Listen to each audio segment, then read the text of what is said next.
ప్రభు అయిన యేసుక్రీస్తు నామములో మరొకసారి మీ అందరికీ నా హృదయపూర్వకమైన వందనాలు తెలియపరుస్తున్నాను. అందరికీ వందనాలు. ఈ నెల మొదటి దినాన ప్రభు మనకిచ్చే ఒక చక్కటి సందేశాన్ని మీరు మీ ఆధ్యాత్మికమైన జీవితంలో అన్వయించుకోవాలని, ఆ మాటల మీద విశ్వాసంతో ఆ వాగ్దానాన్ని స్వతంత్రించుకోవాలని నేను ఆశపడుతున్నాను. మన కొరకు క్రొత్తగా ఈరోజు ఆయన ఇచ్చే వాగ్దానము అని కాదు, కానీ అనేక వాగ్దానములు మన కొరకు మనం పుట్టక మునిపే వ్రాయబడి ఉన్నాయి. ఈ 2000 సంవత్సరాల క్రితమే, 4000 సంవత్సరాల క్రితమే, 6000 సంవత్సరాల క్రితమే జగత్తుకి పునాది వేయబడక మునిపే ఆయన మన కొరకు ఎన్నో వాగ్దానాలు ఆయన నిర్ణయించి పెట్టాడు. మనం పుట్టక మునిపే మనకు కావలసిన సంపదని ఆయన కూర్చిపెట్టాడు.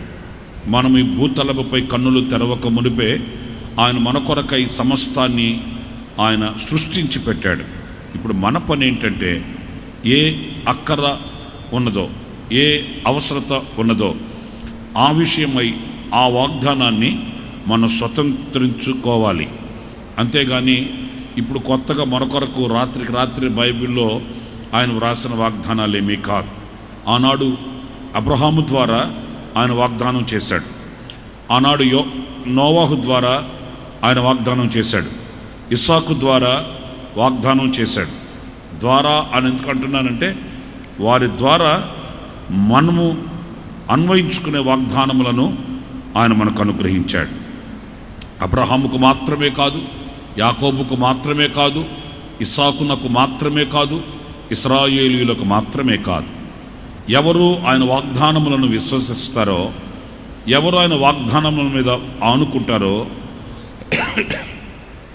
ఎవరు ఆయన వాగ్దానములను పొందుకోవాలన్న కాంక్ష కలిగి ముందుకు వస్తారో, వారందరూ కూడా నిశ్చయముగా ఆ వాగ్దాన ఫలములను పొందుకోగలుగుతారు. విశ్వసించగలిగిన వ్యక్తి ద్వారా సూచక క్రియలు జరుగుతాయని వాక్యం చెబుతుంది. దేవుని వాక్యాన్ని మనం పొందుకుంటే, వాక్యాన్ని విశ్వసిస్తే, ఆ విశ్వాసము యొక్క నిజ స్వరూపం ఏంటో మనం చూడగలుగుతాం. విశ్వాసము అనేది ప్రియులారా కళ్ళతో చూసేది కానే కాదు. కళ్ళతో చూసిన ఎడల విశ్వాసమునకు పని లేనే లేదు. కనులకు కనబడనిది విశ్వాసం కదండి. విశ్వాసము అనున్నది నిరీక్షించు వాటి యొక్క నిజస్వరూపము అన్నాడు పరిశుద్ధుడైన పౌలు. అంటే మనము చూడని దానిని విశ్వసించాలి. అబ్రహామును గురించి మనం లేఖనాల్లో చదువుతున్నప్పుడు ఏమని రాయబడి ఉందంటే, నిరీక్షణకే ఆధారము లేనప్పుడు అతడు నమ్మాడు.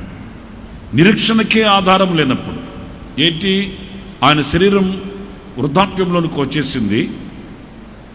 మరి ఆ మృతతుల్యమైన ఆ శరీరంలో దేవుని వాగ్దానం నెరవేర్చబడుతుందని ఆయన నమ్మాడు అనే మాటలో ఆయన తన శరీరాన్ని చూడలేదు, లోక పద్ధతిని చూడలేదు, లోక క్రమాన్ని చూడలేదు. ఎందుకంటే ఇవన్నీ చూస్తే ఆయన దేవుని వాగ్దానమును విశ్వసించలేడు కదండి. ఇవన్నీ పట్టించుకుంటే దేవుని వాగ్దాన నెరవేర్పుని ఆయన పొందుకోలేడు. అన్నప్పుడు మనం ఈ లోక సంబంధమైన వాటిల్ని కానివ్వండి, ఈ లోక సంబంధమైన ఆధారాలు కానివ్వండి, ఈ లోక సంబంధమైన వేటిని మన కళ్ళతో మనం చూడకూడదు.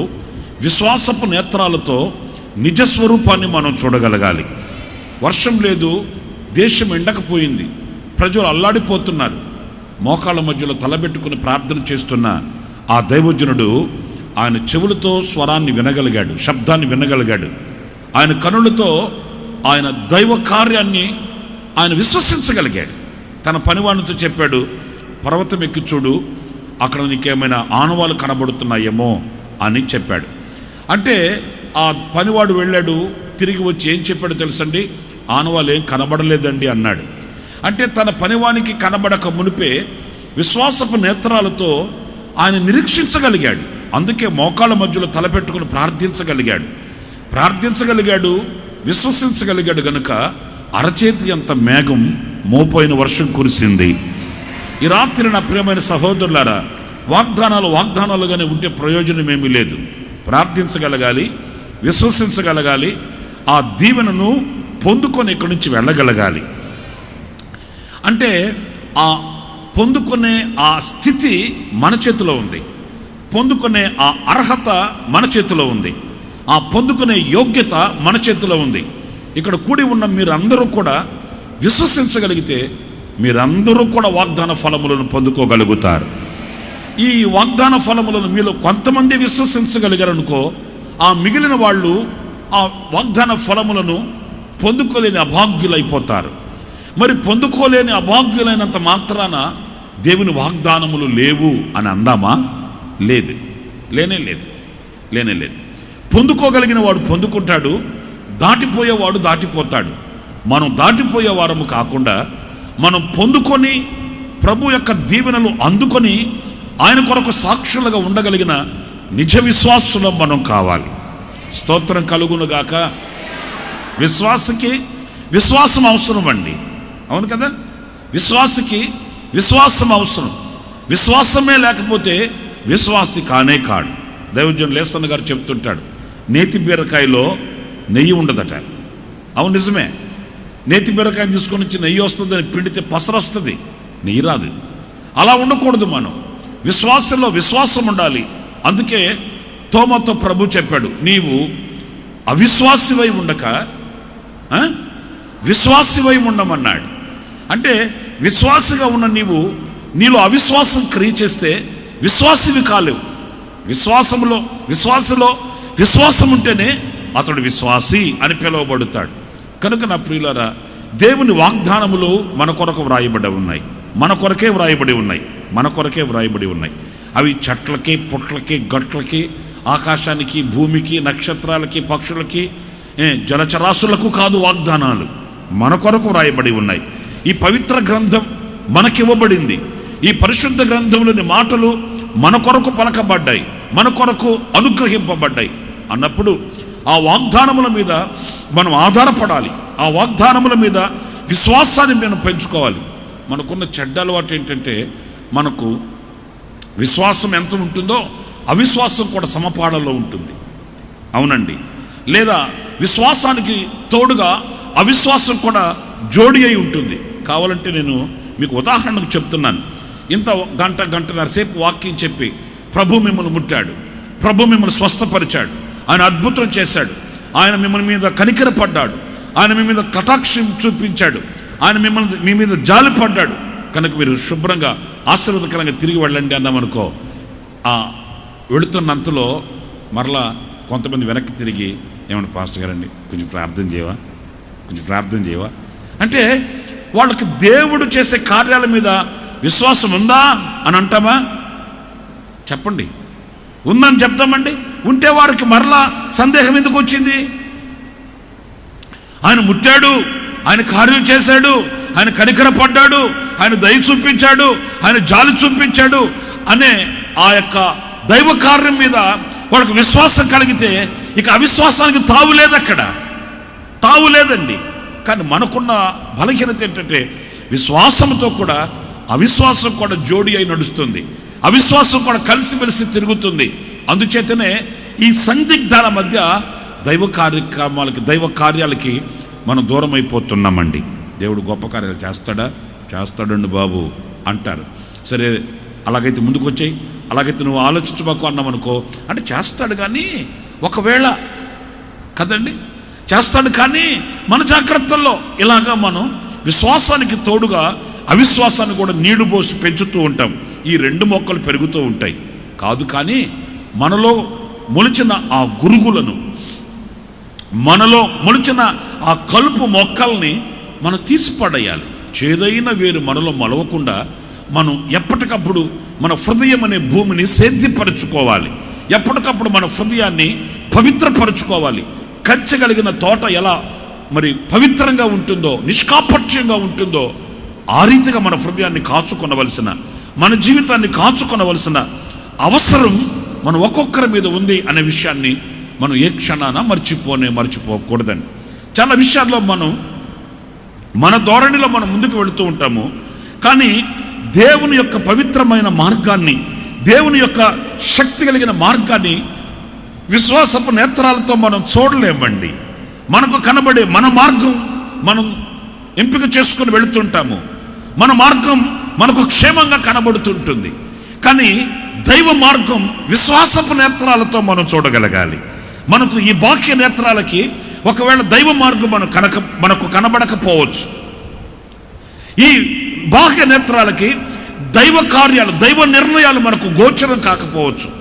ఎవరు దైవ నిర్ణయాల్ని, దైవ చిత్తాన్ని, దైవ ప్రణాళికని, దేవుని ఆలోచనని చూడగలుగుతాడు అనంటే విశ్వాసపు నేత్రాలు కలిగిన వాళ్ళు.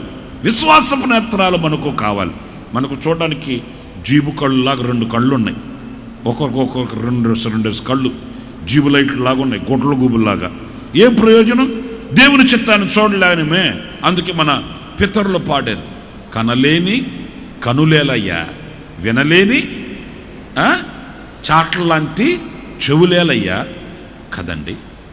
వినలేని చాట్ల లాంటి చెవులేసుకొని ఊపుకుంటూ తిరిగితే ప్రయోజనం ఏంటి? చూడలేని గొడ్ల గూబు లాంటి నేత్రాలు ఉండి ప్రయోజనం ఏంటి? కావలసింది విశ్వాసపు నేత్రాలు మనకు కావాలి. స్తోత్రం కలుగును గాక.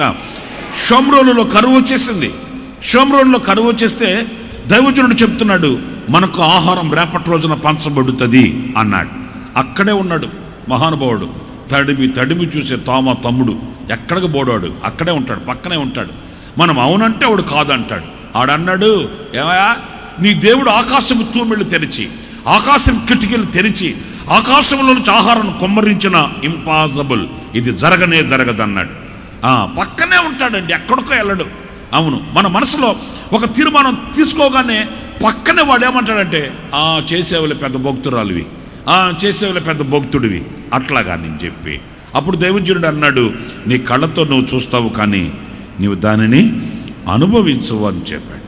ఎందుకంటే విశ్వసించలేని, చూడలేని ఆ గుడ్డితనములో అతను ఉన్నాడండి. మరి ఈ దైవజనుడు కూడా మనిషే కదా, రక్తమాంసములు కలిగిన వాడే కదా. మరి ఈయనంత నిక్కచ్చుగా ఎందుకు చెప్పగలిగాడు? ఈయనకి అంత నిర్ధారణగా ఎందుకు చెప్పగలిగాడు అనంటే ఈయనకి మనోనేత్రము వెలిగించబడింది, విశ్వాసపు నేత్రాలు ఉన్నాయి. ఈ విశ్వాసపు నేత్రాలతో ఆయన చూడగలిగాడు. చిన్నది బుడ్డది బానిసగా వెళ్ళింది, ఆ పనికత్తిగా ఉంది. ఆ యజమానురాలతో చెప్పింది, అమ్మా యజమానుడికి ఈ బలహీనత ఉన్నట్టుగా తెలిసింది నాకు. మా దేశంలో ఒక దైవజనుడు ఉన్నాడు, ఆ దైవజనుడి దగ్గరికి వెళితే యజమానుడు బాగుపడతాడు. ఆ చిన్న పిల్ల హృదయంలో, ఆ చిన్న బిడ్డ హృదయంలో ఎంత విశ్వాసం ఉందో చూడండి, ఎంత విశ్వాసం ఉందో. మా దైవజనుడి దగ్గరికి వెళితే, ఆ ప్రార్థన చేయించుకోగలిగితే, దేవునికి అక్కడ కనబడగలిగితే, మా దేవుడు, మేము ఆరాధించే మా శక్తి గల దేవుడు, మేము ఆరాధించే జీవము కలిగిన దేవుడు ఎలాంటి బలహీనతలలో నుంచి అయినా, ఎంతటి రుగ్మతలలో నుంచి అయినా విడిపించుటకు శక్తి గల దేవుడు. ఆయన విడిపిస్తాడు. దీర్ఘకాల వ్యాధులైనా, ఏ చిక్కు సమస్యలైనా, ఎవరికి సాధ్యపడని ఏ బలహీనతలైనా ఆయన విడిపిస్తాడు, రక్షిస్తాడు, స్వస్థపరుస్తాడు అని విశ్వసించగలిగింది. ప్రియా దేవుని బిడ్డలారా, ఈ విశ్వాసమే ఈరోజు మనకు కావాలండి. ఈ విశ్వాసమే మనకు కలిగిన వారమే అయితే మనం ఎప్పుడు విజయ పతాకాన్ని చేతే పట్టుకొని తిరుగుతామండి. అపజయాల ఓటలో, అపజయాల ఊపిలో మనం కూరకపోము. మన చేతుల్లో విజయ పతాకం ఉంటుంది. విజయ జెండా చేతబట్టుకుని, విజయ పతాకాన్ని చేతబట్టుకుని మనం విజయ పదములో మనం ముందుకి కొనసాగించబడగలుగుతాం. అంతేకాని ఎప్పుడైతే అవిశ్వాసానికి తావిస్తామో, ఎప్పుడైతే ఆ అవిశ్వాసానికి మన మనసును పెడతామో, ఆనాడున ప్రియులరా మనం దేవుని కృపకి, దేవుని దీవెనకు మనం దూరమైపోవలసి వస్తుంది. ఈ రోజున ఒక చిన్న మాటని మీతో చెప్తాను. అదేంటంటే ఆది కాండంలో 19వ అధ్యాయం 21వ వాక్యంలో ఒక చక్కటి మాట నేను చదువుతాను. ఆ మాటని ఆది కాండం 19వ అధ్యాయం 21వ వాక్యం 2వ భాగాన్ని నేను చదువుతున్నానండి. ఈ విషయంలో నీ మనవి అంగీకరించితిని. చప్పట్లు కొట్టండి గట్టిగా ప్రభుకి, గట్టిగా గట్టిగా గట్టిగా. హల్లెలూయా హల్లెలూయా హల్లెలూయా హల్లెలూయా హల్లెలూయా హల్లెలూయా హల్లెలూయా హల్లెలూయా హల్లెలూయా, హల్లెలూయా, హల్లెలూయా. నా ప్రియ సహోదరులారా, ఈ విషయంలో నీ మనవి నేను అంగీకరించి తిని. ఆమేన్, ఆమేన్. ఇక వేరే ఆల్టర్నేట్ గా ఆర్గ్యుమెంట్స్ ఏమీ కూడా లేవు. నీ హృదయంలో ఎలాంటి అవిశ్వాసానికి ఇక తావు ఉండకూడదు. అలాంటి కార్యం నా దేవుడి రాత్రి మీ హృదయాల్లో జరిగించునుగాక. నా దేవుడి వాగ్దానాన్ని మీ జీవితంలో నెరవేర్చునుగాక. నా దేవుడు మన జీవితంలో ఈ వాగ్దానాన్ని సంపూర్తి చేయునుగాక. ఏ విషయాలతో ఆయన సన్నిధికి మీరు వచ్చారో, ఏ విషయాలని హృదయంలో పెట్టుకొని, ఏ విషయాలు ఆయనతో చెప్పుకోవాలని, ఏ విషయాలు ఆయనకు విన్నపించుకోవాలని, ఏ విషయాలు ఆయనకు మొరపెట్టుకోవాలని, ఏ విషయాలని హృదయంలో దాచుకొని ఆయన మందిరపు గుమ్మం మీరు తొక్కారో, నా దేవుడు ఇక్కడ మీతో చెప్తున్న వాగ్దానం, ఈ విషయములో నీ మనవి చెప్పండి, నేను అంగీకరించి తిని. హల్లెలూయా, హల్లెలూయా. ఇక నీ కార్యం సఫలమగునుగాక, నీ కన్నీళ్లు తుడవబడునుగాక, నీ సమస్యకు పరిష్కారం కలుగునుగాక, నీ ఎదుట నిలిచిన పర్వతాలు కుప్ప కోల్చబడునుగాక, నీ ఆటంకాలన్నీ పొట్టపొంచలగునుగాక. నా దేవుడు వర్షము వలె నీ కుటుంబాన్ని దీవెనలతో తడుపునుగాక. ఆరోగ్యం కలుగునుగాక, క్షేమం కలుగునుగాక. నా దేవుని అభిషేకం నీ కుటుంబంలో ఉన్న ఒక్కొక్కరి మీద అగ్ని వలె కుమ్మరించబడునుగాక. నా దేవుడు నీ హృదయంలో ఉన్న అభిలాషను తీర్చునుగాక. నీ హృదయంలో ప్రతి ఆశను నెరవేర్చునుగాక. నీ మనవి ఆయన అంగీకరించునుగాక. హల్లెలూయా, హల్లెలూయా. నా ప్రియమైన సహోదరులారా, మీరు ఏ విషయంలో ఆయనకు మొరపెట్టుకుంటున్నారో ఆ విషయంలో ఈ రోజున కార్యసాధకముకు తన క్రియాశక్తిని బట్టి నా దేవుడు మీకు జయమును అనుగ్రహించుటకు ఆయన దిగి వచ్చిన రాత్రి శుభరాత్రి. నిశ్చయముగా ఆయన వాగ్దానం మీ జీవితంలో నెరవేర్చబడుతుందండి. అయితే మనం ఏ విషయంలో ఆయనకు మొరపెట్టుకుంటామో, ఒకవేళ ఇక్కడ ఒక చిన్న మాట, ఆయనకు కూడా నువ్వు మరుగు చేసి,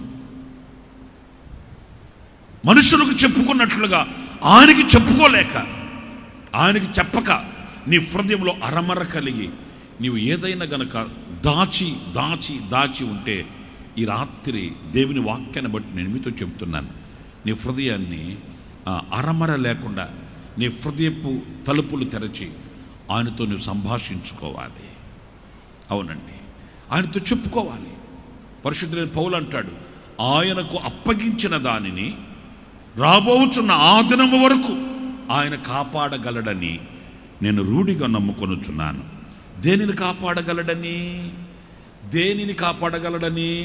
ఆయనకు అప్పగించిన దానిని. ఒకవేళ నువ్వు ఆయనకు అప్పగించనివి ఇంకా నీ చేతుల్లో పెట్టుకొని, నీ ఉద్యోగమా, నీ వ్యాపారమా, నీ చదువులా, నీ కుటుంబమా, నీ ఆరోగ్యమా, లేక నీ మనస్సుకు సంబంధించిన విషయాల ఏవైనప్పటికీ కూడా నీలో నీవు దాచుకున్నంత వరకు, నీలో నీవు వాటిని కప్పిపెట్టుకున్నంత వరకు వాటి మీద నీకు జయము రానే రాదండి. ఒకవేళ ఈ విషయంలో నాకు ఫలానా వాళ్ళు ఉన్నారు, ఈ విషయంలో నాకు ఫలానా వాళ్ళు ఉన్నారు, ఈ విషయంలో నాకు ఫలానా వాళ్ళు సపోర్ట్గా ఉంటారు, ఈ విషయంలో ఫలానా వాళ్ళు నాకు చేయూతనిస్తారు అని తరలిపోయే మనుషుల మీద నీవు విశ్వాసాన్ని పెట్టుకుంటే ఆ విశ్వాసము వమ్ము చేయబడుతుంది, అది విజయవంతంగా ముగించబడదు. కాపాడగలిగిన, నడిపించగలిగిన, కార్యసిద్ధి కలుగు చేయగలిగిన, సర్వశక్తి కలిగిన దేవునికి అరమర లేకుండా నీవు విన్నపించుకోవాలి, చెప్పుకోవాలి, ఆయనతో చెప్పుకోవాలి. దైవజనుడు అన్నాడు, ఏమ్మా ఉదయాన్నే ఏ మత్తు తాగావమ్మా, నువ్వు మత్తురాలువై ఉన్నావు, ఉదయాన్నే ఏ మత్తు తాగొచ్చావమ్మా అలా అంటే ఆమనింది, దైవజనుడా నేను మత్తురాలిని కాదయ్యా, నేను మనోదుఖము గలదానను, నా హృదయాన్ని నీళ్ల వలె కుమ్మరించుకొనుచున్నా, అరమర లేకుండా నా గోడు ఆయనతో చెప్పుకుంటున్నాను, నా సమస్యకు పరిష్కారం ఆయనే, నాకున్న ఇరుకైన మార్గంలో ఆధారం ఆయనే. నా కుటుంబం కుప్పకూలిపోతుంది, నేను నిందల వలయాలలో భరించలేకపోతున్నాను, నాకు పరిష్కారం ఆయనే. కనుక ఆయనకి నేను చెప్పుకుంటున్నానయ్యా కాదు, చెప్పుకుంటూ ఉన్నప్పుడే పరిష్కారం పరలోకంలో నుంచి దిగివచ్చింది. ఆమె కన్నీళ్లు తుడవబడ్డాయి, ఆమెకు ఆశీర్వాదం కలిగింది. ఆమె తిరిగి వెళ్ళేటప్పుడు ఆమె దుఃఖముఖిగా ఉండడం మానివేసిందట. స్తోత్రం కలుగునుగాక. నా ప్రియమైన సహోదరులారా, మీరు ఆయనతో చెప్పుకోవాలి. మీరు ఆయనతో చెప్పుకోకుండా మీరు ఎవరితోనూ చెప్పుకోవడం ఎంతవరకు సబబు? మీరు ఆయనకు విన్నపించుకోకుండా ఎవరినో వెతుక్కుంటూ తిరగడం ఎంతవరకు సబబు?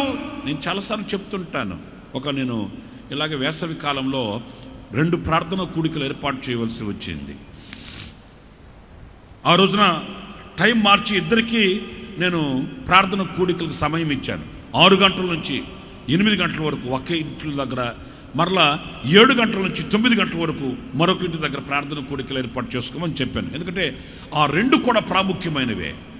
ఒక ఇంటి దగ్గర ప్రార్థన కూడిక ముగించుకొని నేను హడావుడిగా ఇంకొక ఇంటి దగ్గరికి వెళ్ళాను. అప్పటికి మన వాళ్ళు పాటలు పాడుతూ ఉన్నారు. మీకు అర్థమవుతుందని ఒక చిన్న విషయం చెప్తున్నానండి. సరే, వేసవి కాలం నేను ప్రయాణం చేసి వెళ్ళాను బైక్ మీద. పాటలు పాడుతున్నారు. ఆ తర్వాత నేను వాక్యం చెప్పాలి. కాస్త గ్లాస్ మంచినీళ్ళు తాగుదామంటే నీళ్లు లేక అక్కడ లేవు. ఎవరికి ఏమన్నా చెప్దామన్నట్టు చూస్తే అక్కడ బుడ్డోడు ఎర్రటోడు ఒకడు చాలా హుషారుగా ఉన్నాడు. ఆడు కూర్చొని చప్పట్లు, ఆడు ఘనంగా కొడుతున్నాడు. చప్పట్లు మామూలుగా కాదు, చాలా ఘనంగా కొడుతున్నాడు. నేను ఆడిని పిలిచి ఆడితో చెప్దామని ఆడిని మెడబెట్టి వంచి చెవులు చెప్తున్నాను. ఒరే, ఒక గ్లాస్ మంచినీళ్ళు తీసుకుని వస్తావా, తాగి మంచినీళ్ళు తాగి వాక్యం చెప్తాను అని చెప్తుంటే ఈ పిచ్చి జనం చప్పట్లు కొట్టేది, పాటలు పాడే మానేసి ఆశ్చర్యంగా నన్ను ఏదో జూ పార్కులో కదా ముచ్చుకోతుని చూసినట్టు చూస్తున్నారు వాళ్ళు. సరే, వీళ్ళందరూ చూసేటప్పుడు చెయ్యి చూపించి ఇట్లా అడిగితే బాగోదని వాడి మెడ వచ్చి చెవులు చెప్పా. వాడికి ఏం అర్థమైంది వచ్చిందో వాడు ఒక్క గంతేసి వెళ్ళాడు. కానీ విచిత్రమైన సంగతి ఏంటంటే 3 పాటలు అయినా ఈడు మాత్రం కనబడలా. 3 పాటలు అయిపోయినాయి. నేనేమో ఏం చేద్దాం, కొంచెం గ్లాస్ మంచినీళ్ళు తాగి వాక్యం చెప్దామంటే ఏమయ్యాడు రా ఈడని అలా వంగి, ఈ టేబుల్ ఉంది కదా అలా వంగి నేను కింద కూర్చొని ఉన్నాను. అలా ప్రక్కకి వంగి చూస్తే వాడు ఎక్కడికి వెళ్ళలేదు. నమ్మకమైన వాడే పాపం, ఇల్లంతట్లో నమ్మకమైన వాడు. ఇక్కడి నుంచి లేచిపోయి ఆ వెనకాల కూర్చొని ఉన్నాడు. వెనక్కి కూర్చొని వాడు మరలా ఆ పని మీద ఉన్నాడు, చప్పట్లు కొట్టుకుంటున్నాడు. నాకు కొంచెం కోపం వచ్చింది. వెంటనే ఆ ప్రక్కన ఇంకొక ఉంటే వాడిని పిలిచాను. వాడికి చెప్పా, రే వెళ్ళి ఆ వాడిని సొక్క బట్టలాక్కురారా అన్నాను. ఇప్పుడు పుట్టిండే పిల్లలు ఎట్లాంటి వాళ్ళు చూడండి, కంప్యూటర్ కాలం కదా. ఈడెళ్ళి అంతమంది చూస్తూ ఉండగానే వాడిని చొక్కబట్టి గజగజ ఈడ్చుకొని వచ్చాడండి. జనమంతా చూస్తున్నారు, ఏంటి చొక్కా పట్టుకుని ఈడ్చుకుని వస్తున్నాడు. పాస్టర్ గారు ముందు వాడితో ఏదో మాట్లాడాడు, ఏం జరుగుతుంది ఇక్కడ అన్నట్లుగా. సరే, పట్టుకొని వస్తే వాడిని తిట్టాను నేను. నువ్వు ఎంతున్నావురా, కొలిస్తే మోకాలని తెత్తలేవు, నువ్వు తెస్తానంటే తెస్తానని చెప్పాలా, లేదంటే లేదని చెప్పాలి. ఏదో గంతేసి పరిగెత్తుకుంటూ వెళ్ళావు, ఏరా నీళ్ళు ఎక్కడరా అని వాడిని గదుముతున్నాను.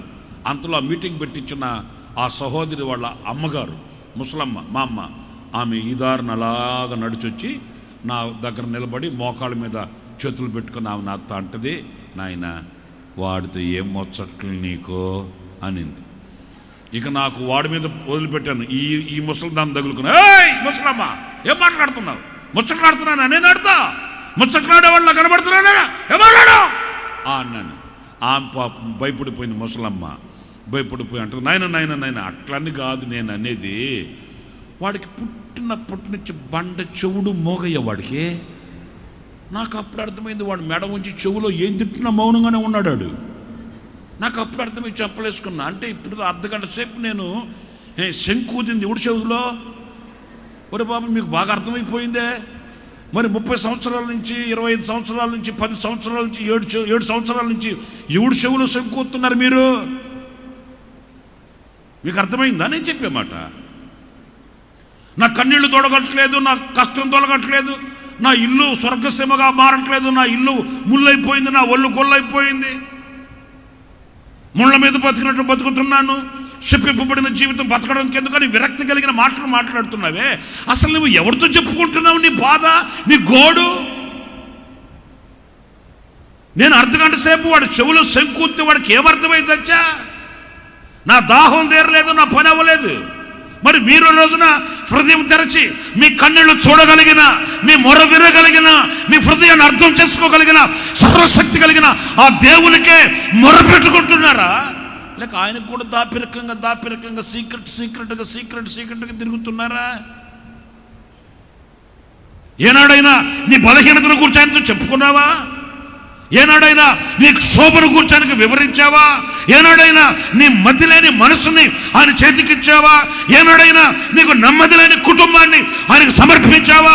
ఏనాడైనా రాక్షసత్వం కలిగిన నీ కుమారులను, నీ కుమార్తెలను, నీ పిల్లలను ఆయన చేతికి అప్పగించి నువ్వు సమర్పించి ప్రార్థన చేసావా?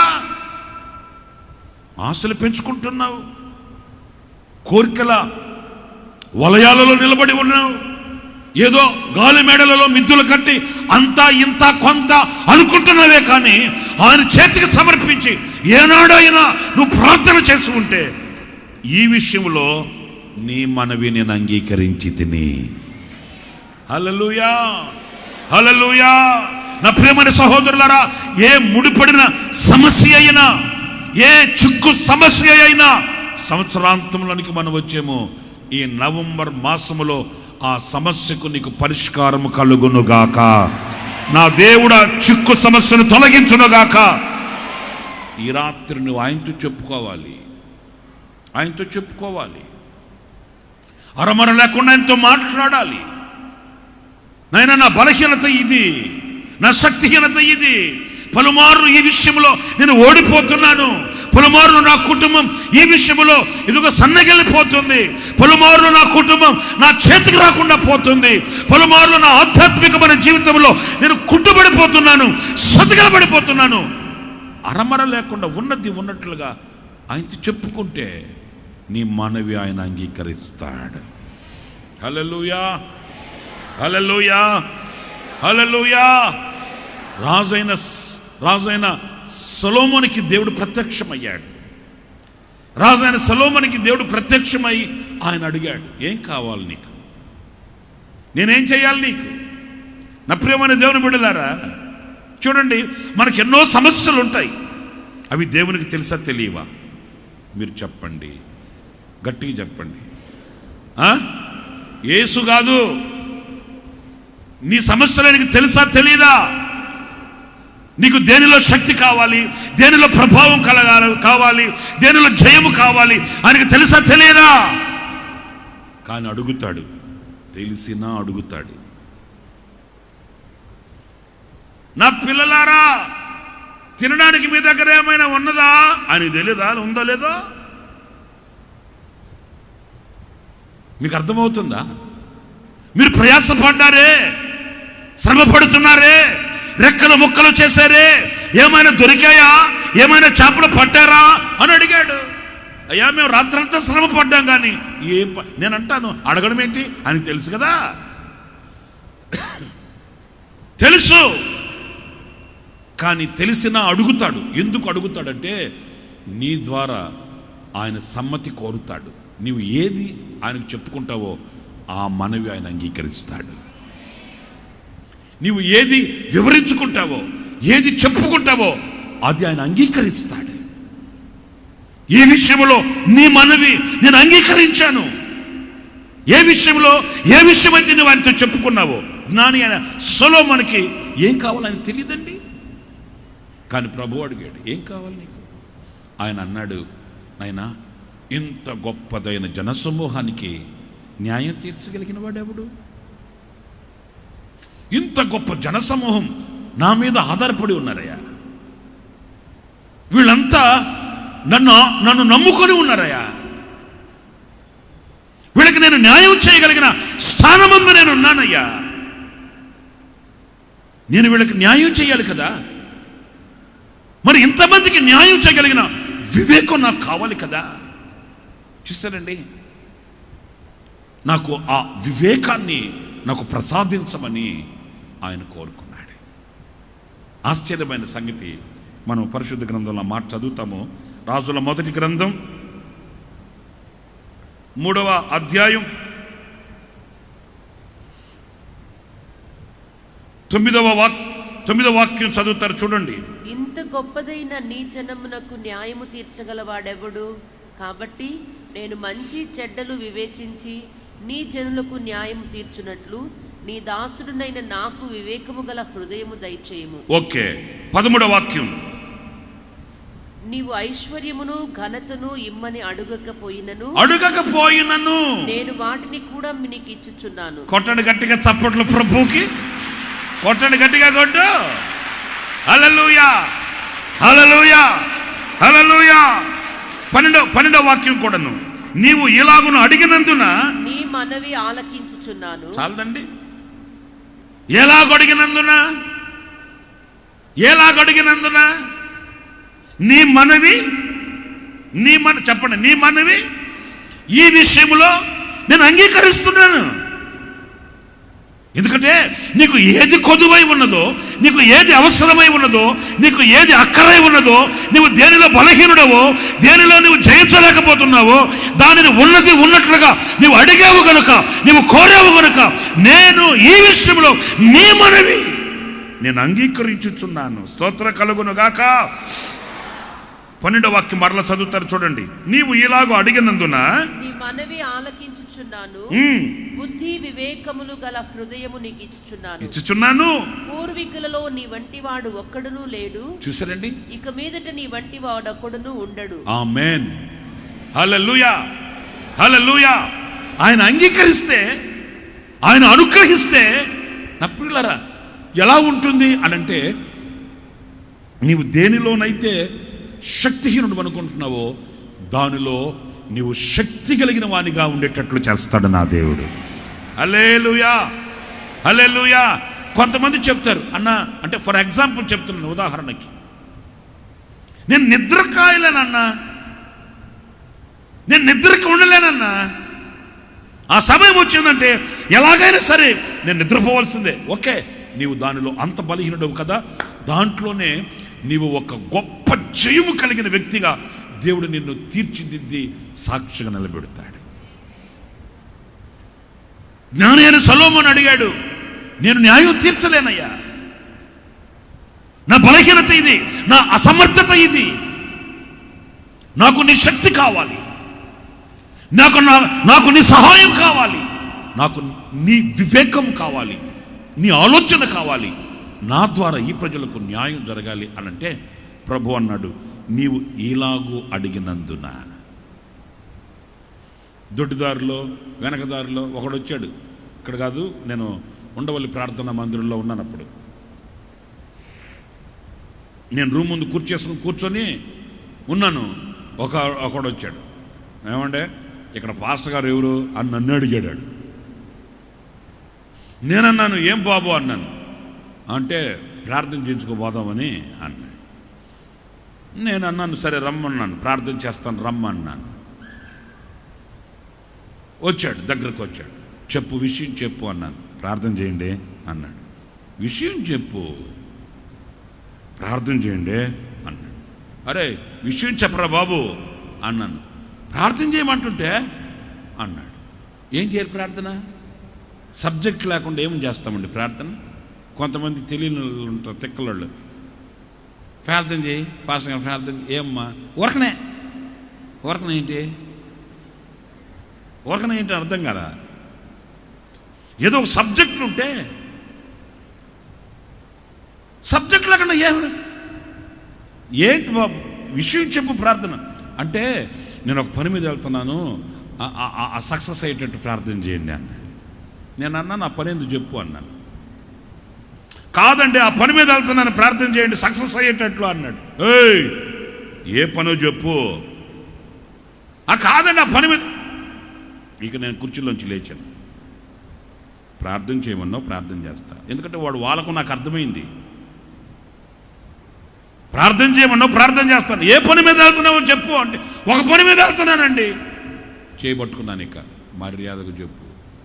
ఏమంటే బ్లాక్మెయిల్ చేస్తున్నారండి, చేయదులు అన్నాడు. ఏయ్ ఎక్కడికి వెళ్తున్నావురా నువ్వు? ఎక్కడికి వెళ్తున్నావు? మన ఉండవల్లి సెంటర్లో సంగతి చెప్తున్నాను. ఎక్కడికి వెళ్తున్నావు నువ్వు? ఒక పని మీద వెళ్తున్నానండి, ప్రార్థన చేసుకోబోదామని. మా ఫ్రెండ్స్ చెప్పారు, ఎక్కడికి వెళ్తున్నావు చెప్పరా. నా చేతులు పెట్టినాను, నేను వెళ్తున్నాను, నా చేతులు పెట్టు. ఎక్కడికి నువ్వు వెళ్ళేది? పొర్రపాటు మొదలుపెట్టే గేట్ వేయండి రా, గేటే ఏంటంటే ఏంటి భయపడుతున్నారు అంటే కొడతారా? కొట్టేది కాదు. ఎక్కడికి వెళ్తున్నావు చెప్పు. చామట్లు బట్టే అడిగి మీరు అడుగుతారని అనుకోలేదండి. ఆడు ఫోన్ నంబర్ తీసుకొని వాళ్ళ ఇంటికి ఫోన్ చేయించి, అంత తేలిక గడిచిపెడతానంటి. వాళ్ళ ఇంటికి ఫోన్ చేయించి, మీ వాడు నాటకాలు ఆడుతున్నాడు ఇక్కడ, వచ్చి మీ వాడిని తీసుకెళ్ళండి. వీడెక్కడికి వెళ్తున్నాడో పట్టుకోండి. పెద్ద పెద్ద పెద్ద చరిత్ర లేదు. ఆయన ఒక పని మీద వెళ్తున్నాడంట, ఆ పని సక్సెస్ అవ్వాలంట. మీకు అర్థమవుతుందండి? ఇట్లాంటి వాళ్ళు ఉంటారండి. ప్రభువా నాయన నేను వెళ్తున్న పని సక్సెస్ అయిపోవాలి ప్రభువా. ఏ పని మీద వెళ్తున్నావు చెప్పకూడదులే ప్రభువా. జ్ఞాని అని సొలొమోను అలా కాదండి.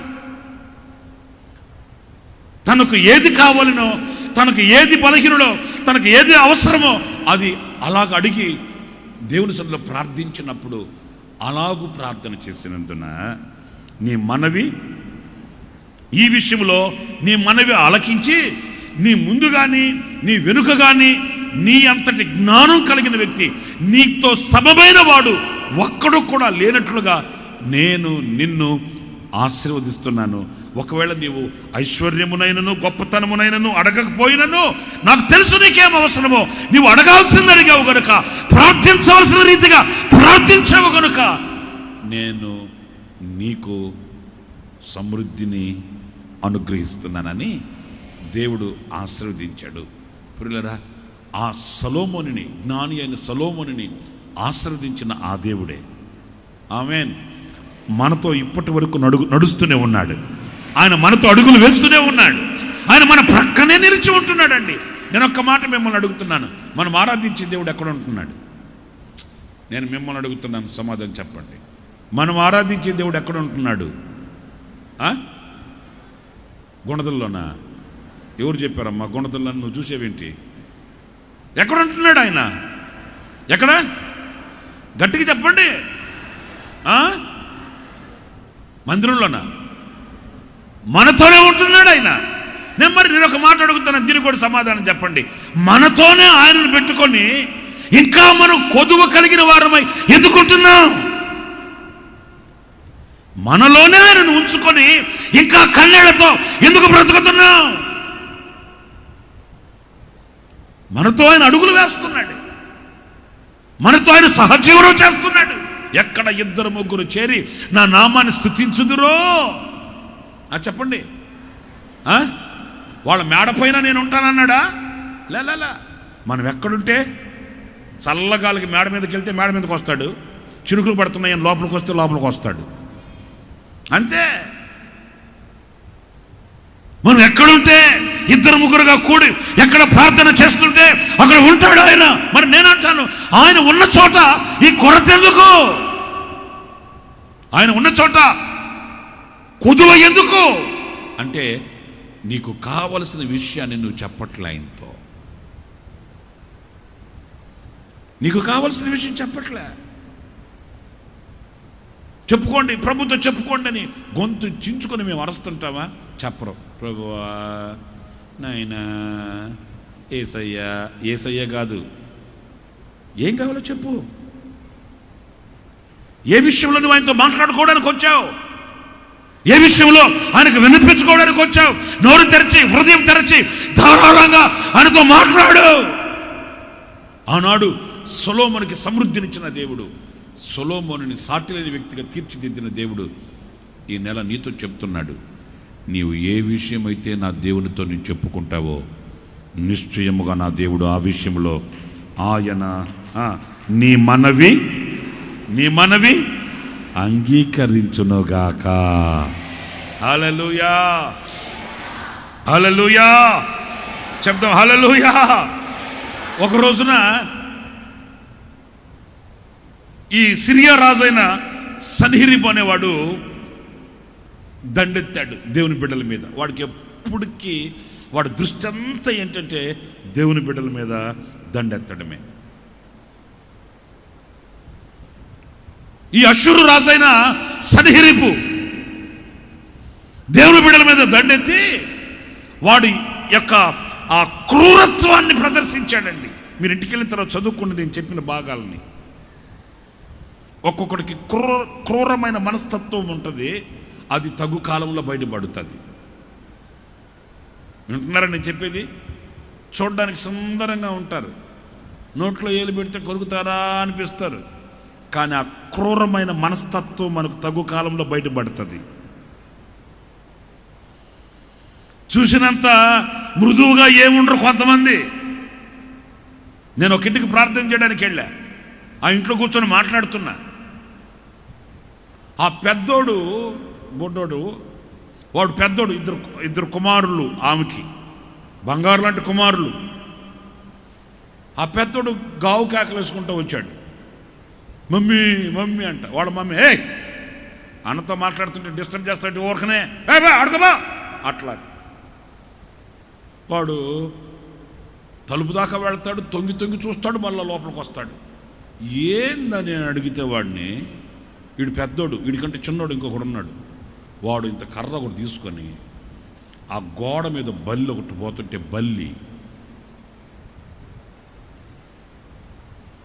ఆ బల్లిని ఆ గోడకేసి అలాగ నొక్కి పెట్టేసి ఇంకొక కర్రతో దాని తోకను ఆడిస్తున్నాడండి. ఆ బల్లి గోడ కతక్కపోయి ఈ అని కొట్టుకుంటుంటే వాడికి ఎంత సంతోషం. ఆ చిన్నోడు బుడ్డోడు, వీడు పెద్దోడు, వీడు. అందుకే పెద్దోళ్ళు చెప్తారు, పెద్దోళ్ళు కొంచెం అమాయకంగా ఉంటారంట. అవ్వా నువ్వు కొట్టున్నారా, పెద్దోళ్ళు కొంచెం అమాయకంగా ఉంటారంట. ఈ చిన్నోళ్ళే పిడుగులు.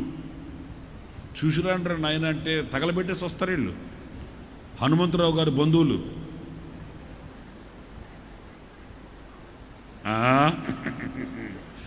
చూసిరమ్మంటే కాల్చొస్తారు మహానుభావులు. ఆ చిన్నాడు గోడకి ఆ బల్లినట్లాగా నొక్కిపెట్టి ఆ తోకను ఆడిస్తుంటే ఈ పెద్దోడు మమ్మీ మమ్మీ చూడు మమ్మీ చూడు. నాకు అప్పుడే అర్థమైంది, వీడి మనసు ఎంత సున్నితమైంది, వాడి మనసు ఎంత కఠోరమైంది. అర్థమైపోవాలండి. చూడడానికి ఇద్దరు బొమ్మల్లాగా ఉన్నారు, అబ్బా రబ్బర్ బంతుల్లాగా ఉన్నారు, కానీ హృదయాలు ఏంటండి, వాళ్ళ స్పందనలు అర్థమైపోయిందండి. వీడు ఎంత సున్నితమైన మనస్తత్వం కలిగిన వాడు. ఒక దృశ్యాన్ని చూస్తే వీడు ఎలా స్పందిస్తాడు, వాడు ఎలా కఠోరంగా రాతి గుండె కలిగిన వాడు అక్కడే అర్థమైపోయిందండి. ఈ అష్షూరు రాజైన సన్హెరీబు ఎలాంటి వాడంటే బహు క్రూరమైన వాడు. వాడు రాజైన హిజ్కియా మీద దండెత్తి దేవుని బిడ్డల మీద ఎలాగైనా వాళ్ళని ఖతం చేయాలని, ఆ వశపరుచుకోవాలని వాడు బాణము లాంటి మాటలు, కత్తులు లాంటి మాటలు, అవి మామూలుగా మానవత్వం కలిగిన మనుషులు మాట్లాడే మాటలు కాదు అవి. అవునండి. ఎందుకంటున్నానంటే నేను ఈడు సన్హెరీబు అనే ఈ రాజు వాడు పనివాడితో పంపిస్తాడు, రే ఈ హిజ్కియా మాటని యెహోవా రక్షిస్తాడు, మా దేవుడు మమ్మల్ని సంరక్షిస్తాడు, మమ్మల్ని కాపాడుతారని మీరు వాడిని నమ్ముకున్నారంటే మీరు నాశనం అయిపోతారు. మీ దేవుడు ఏం చేయలేడు. మీరు హిజ్కియా మాటలని, మీ రాజైన హిజ్కియా మాటలకు లోబడి మీరు అలాగా చేశారంటే, మీరు అలాగా నిలబడ్డారనుకుంటే మీ మలం మీరు తినేటట్లు చేస్తాను, మీ మూత్రం మీరు తాగేటట్లు చేస్తాను, మీరు ఎవరు కూడా తప్పించుకోపోలేరు. ఇవి మానవత్వం కలిగిన మనుషులు మాట్లాడే మాటలండి ఇవి. వాడి క్రూరమైన మాటలవి, వాడి క్రూరత్వానికి నిదర్శనం అది. మానవత్వాన్ని కోల్పోయి రాక్షసత్వంతో ఎదుటివారిని కుప్పకూల్చాలన్న ఆ యొక్క ఆతృతతో వాడు విరుద్ధలోగుతున్నాడు కనుక వాడి నిదర్శనం అది, వాడి మూర్ఖత్వానికి నిదర్శనం అది. ప్రియమైన సహోదరులారా, లేఖనంలో మనం చదువుతాము, ఇంకా వాడు అంటాడు,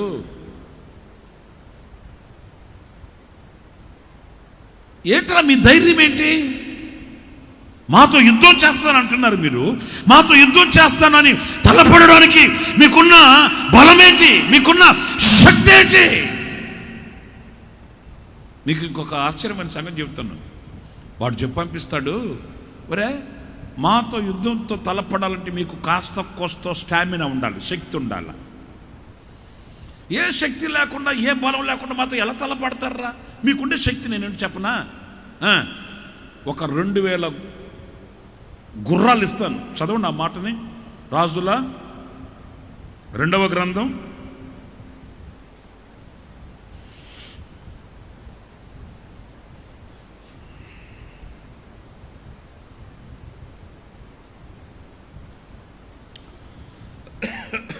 18వ అధ్యాయమా 18వ అధ్యాయం 23వ వాక్యం.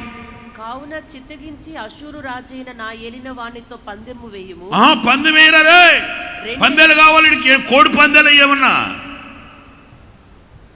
మా యజమానుడైన అషూరు రాజుతో నువ్వు పందెం గాయ, పందానికి రారా చూసుకుందా. ఏంటంటే వీడేసే పందెం? 2000 గుర్రముల మీద రౌతులను ఎక్కించుటకు.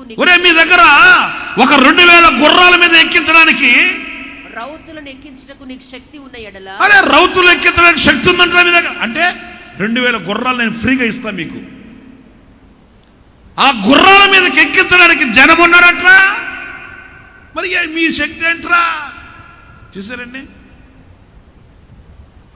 మీకు మనకు అర్థమయ్యే బాణిలో చెప్పాలంటే, ఒక్కొక్కడు అంటుంటాడు, రే నీ సెంటర్కి వస్తారా? నేను ఏ సెంటరు? నీ సెంటర్కి వచ్చి నిలబడతా, నీ ఇంటి ముందే నిలబడతాను రా. చూసారండి అహంకారం.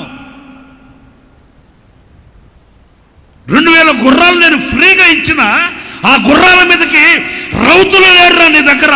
ఇంకా మీరేట్రా మమ్మల్ని జయించేది? నా ప్రియమైన సహోదరులారా ఆలోచించండి. వాడు విషపు మాటలు.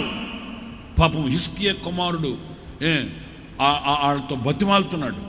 ఏమంటున్నాడంటే, అయ్యా అలా మాట్లాడకండి, ఏదైనా ఉంటే మనం సావధానికంగా మాట్లాడుకుందాం, సామరస్యంగా మనం మాట్లాడుకొని సెటిల్ చేసుకుందాం. మీరు అలా మాట్లాడడం వలన నలుగురు విన్న వాళ్ళ దృష్టిలో అది అసహ్యంగా ఉంటుంది. ఇంకొక మాట కూడా చెప్తున్నాను, మాకు సిరియా భాష వచ్చు, మాకు సిరియా భాష వచ్చు. సిరియా భాషలో మాట్లాడండి, మన ఇద్దరు మాట్లాడుకుందాం. నీవు యూదా భాషలో మాట్లాడినందువలన ఇప్పుడు ఇక్కడ అందరూ వింటున్నారు, అసహ్యంగా ఉంటుందా? వీడు అంటాడు, ఆహా సీక్రెట్గా మాట్లాడడానికి పంపించాడు మా యజమానుడు మమ్మల్ని ఇక్కడికి. చూసారండి ఎంత అహంకారమో. అయ్యా ఇంట్లో పిల్లలు ఉన్నారు, వాళ్ళ ఇంటి అసహ్యం ఉంటుంది, అలా మాట్లాడకండి, ఏదైనా ఉంటే మనం దూరంగా వెళ్ళి మాట్లాడుకుందాం. అట్లా అంటే ఈడంటాడు, ఆహా అంత విలువ కలిగిన వాడివి, అంత రోషం గల వాడివి, అంత గౌరవం కలిగిన వాడివి, పడే ఇటు పడే. మీకు అర్థమైందా?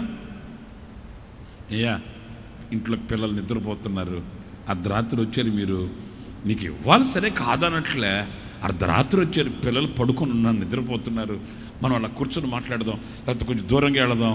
అట్లా అంటే ఆడంటాడు, అబ్బో కుటుంబం మీద అంత బాధ్యత కలిగిన వాడివి, కుటుంబం మీద అంత రోషం కలిగిన వాడివి, ఇంతకాలం ఎందుకు పెట్టుకున్నా, ఇక తిరగను నేను, ఇక ఊరకోరకనే నీ చుట్టూ తిరగను, నిన్ను తీసుకెళ్ళి కిడ్నీలు అమ్మేసి, కిడ్నీలు అయ్యోన ఇడ్లీలు అమ్మేదానికి, అయ్యోన ఇడ్లీలు అంటారు, కిడ్నీలు అమ్మేయడానికే అహంకారం. కిడ్నీలు అమ్మేసి నాకు రావాల్సింది నేను తీసుకుంటా అన్నాడంట. నా చెవులతో నేను విన్న వార్త ఒకటి చెప్పనా? 5 నెలలు అయింది, 5 నెలలు అయింది. హైదరాబాద్లో ఒక పేరు మోసిన పెద్ద హాస్పిటల్లో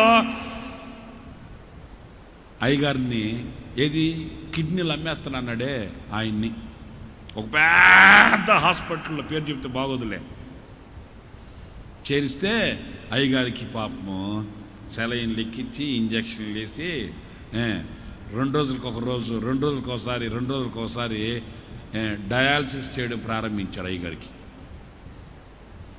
కిడ్నీలు అమ్మేస్తాను అన్నాడుగా, ఇప్పుడు అయ్యగారు ఇప్పుడు ఆ పని మీదే ఉన్నాడు. ఇక్కడ ఇప్పుడేమో మంచం పట్టుకొని దినాలు లెక్క పెట్టుకుంటున్నాడు. ప్రియమైన దేవుని బిడ్డలారా, రాసిన రంగు రాలక తప్పదు, పూసిన పువ్వు వాడక తప్పదండి. ఆ పూసిన పుష్పం పువ్వు అబ్బో నాకెంత హంగు, నాకెంత రంగు, నా ఘనత ఏంటి అనుకుంటే ఎంతకాలం నీ ఘనత, ఎంతకాలం నీ రంగు, నీ హంగు ఉదయాన అలాగా ఉండొచ్చు, మధ్యాహ్నం అలా ఉండొచ్చు, మరి సాయంకాలం సంగతి ఏంటి? భోజనం వేసుకొని పొళ్ళని రాలిపోయి కర్ర చేత పట్టుకొని నాయనా ఓ చన్న మందిరానికి వెళ్ళాలి, అట్ట వెళ్ళాలమ్మా అనాల్సిందే కదా. ఆ మధ్యాహ్నం మీసాలు మెలేసినంత మాత్రాన ఆ శక్తి అలాగే ఉంటుందా? ఈరోజున మనిషి అహంకారపు మత్తుతో విర్రవీగుతూ దేవునికి ఎదురెళ్తున్నాడండి. అందుకే ప్రభు అన్నాడు, సౌలా మును కొనలకు ఎదురు తన్నుతున్నావు, చేల్చబడుతుంది జాగ్రత్త కాళ్ళు.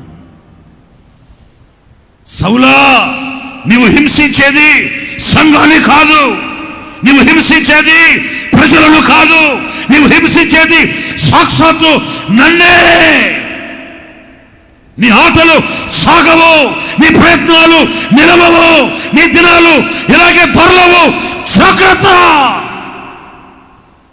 సౌలు జీవిత కాలమంతా అతనికి కలిగిన ఆ బలహీనత కొరకు ప్రార్థించవలసి వచ్చిందండి. అంతా ఇంత దెబ్బ కొట్టలేదు దేవుడు సౌలుని. తలల పైకెత్తి నన్ను చూడండి చెప్తాను, అంత ఇంత దెబ్బ కొట్లా. పలుమార్లు సౌలు ప్రార్థన చేస్తూ వచ్చాడంట. ఏంటి సౌలుకున్న ముళ్ళు అంటే ఆయన దృష్టి మంద దృష్టి అయిపోయిందంటండి. ఎప్పుడు కళ్ళల్లో నీళ్లు కారుతూ ఉండేవంట, కనులు మందగిల్లిపోయాయి. ప్రభు పరిచర్య చేయించుకున్నా ఆ ముళ్ళు మాత్రం తీరేది. ప్రభు ఎందుకు తీరేదంటే నీ జీవిత కాలం అంతా గుర్తుండిపోవాలి. ఇది నాయన నీ సేవ చేస్తున్నాను కదా, నీ బైబిల్ చదువుతున్నాను కదా, నీ వార్త చెప్పు, ఇది మాత్రం దీను. నువ్వు ఎవరితో పోరాడేది, నువ్వు ఎవరికి విరోధి అయ్యింది? నా ప్రియ సహోదరులారా చూడండి, ఆడు ఎన్ని అహంకారపు మాటలో పాపం వాళ్ళు అంటారు, అయ్యా నాకు సిరియా భాష తెలుసయ్యా, మన భాషలో మాట్లాడుకుందాం. వాళ్ళంతా వింటున్నారు. చూడండి ఆ మాట, ఎన్నో వాక్యం, 26వ వాక్యం. హిల్కియా కుమారుడైన ఎల్యాకీము, షెబ్నాయు, యోవాహు అనువారు చిత్తగించుము, నీ దాసులమైన మాకు సిరియా భాష తెలియను గనుక దానితో మాట్లాడము. ఆ సిరియా భాషలో మాట్లాడు. ప్రాకారము మీద ఉన్న ప్రజలు వినికిడిలో, ఆ ప్రాకారముల మీద ఉన్న ఆ ప్రజల వినికిడిలో యూదుల భాషతో మాట్లాడకుమని రబ్షాకేతో అనగా, యూదుల భాష మాట్లాడద్దయా, అసహ్యంగా ఉంటుంది అని రబ్షాకేతో అనగా, రబ్షాకే ఈ మాటలు చెప్పుటకై నా యజమానుడు నీ యజమానుని యొద్దకును నీ యొద్దకును నన్ను పంపినా. అబ్బా, ఈ మాటలు చెప్పడానికి అంటారా నన్ను పంపించింది అని వేర్రవేగి. సరే, నేను మన సబ్జెక్టులోకి వచ్చేస్తాను.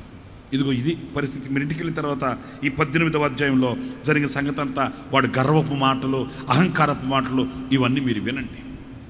ఇదే చరిత్రని దినవృత్తాంతాల గ్రంథంలో మనం చదివితే అక్కడ చక్కటి అమూల్యమైన మాట ఉందండి. ఓ చక్కటి మాట చూడండి. ఆ మాటని దినవృత్తాంతాల 2వ గ్రంథం 32వ అధ్యాయం 32వ అధ్యాయం 20-21 వాక్యాలు. రాజైన హిజ్కియాయును ఆమోజు కుమారుడైన యెషయా అను ప్రవక్తయును ఇందును గురించి ప్రార్థించి వినండి. ఎవరెవరు? రాజైన హిజ్కియాను, ఆమోజు కుమారుడైన యెషయా అను ప్రవక్త. ఏమంటే తలల పైకెత్తున్నాను చూడండి. వీళ్ళిద్దరికి ఏమైనా సంబంధం ఉందా? హలో, నేను చెప్పేది మీకు అర్థమవుతుందా? వీళ్ళిద్దరికి ఏమైనా సంబంధం ఉందా? ఇటువైపేమో రాజు, ఇటువైపేమో ప్రవక్త. ఇప్పుడు నేను ఒక మాట అంటాను. ఇప్పుడు ఈ ప్రవక్త రాజుగారిని కూర్చోబెట్టుకుని ప్రార్థనలో మోకరించి ప్రార్థన చేస్తుంటే మీరైతే ఏమంటారు? సావుకుడికి రాజకీయాలు ఎందుకండి, రాజకీయ నాయకులతో మనకేం ఫోన్ అసలు అంటామా లేదా? మనకుండే పరిస్థితిని బట్టి అంటామా లేదా? గురుబాబు చెప్పరేంట్రా స్వామి?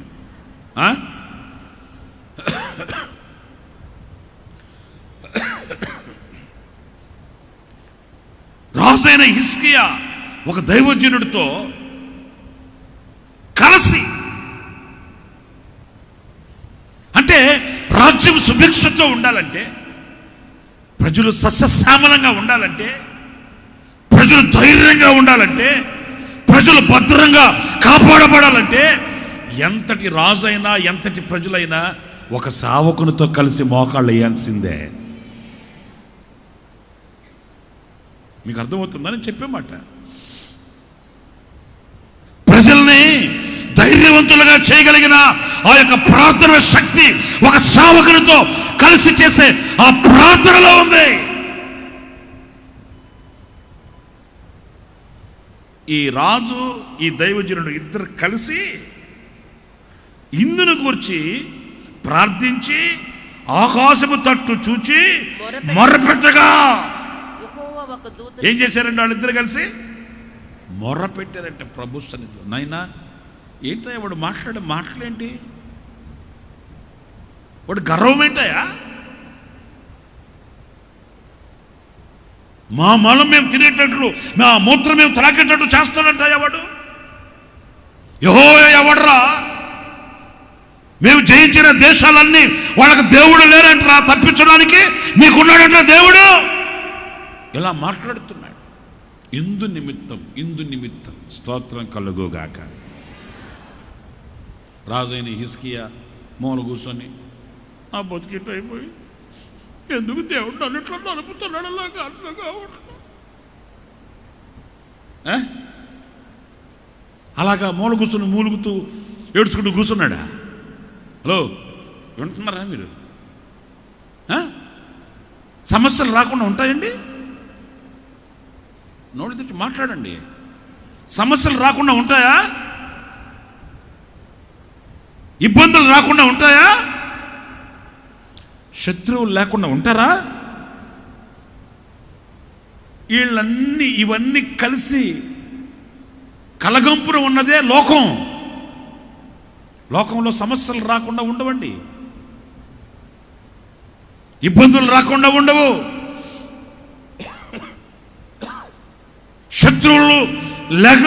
శత్రువులు లేకుండా ఉండరు.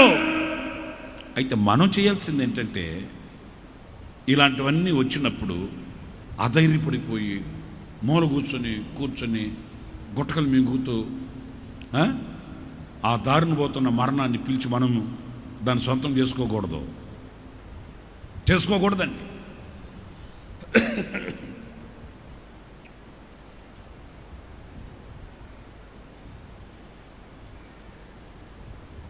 ఆ సందర్భంలో మనం ఏం చేయాలంటే, మనకు ఒక ఆయుధం ఉంది. చప్పట్లు కొట్టండి గట్టిగా.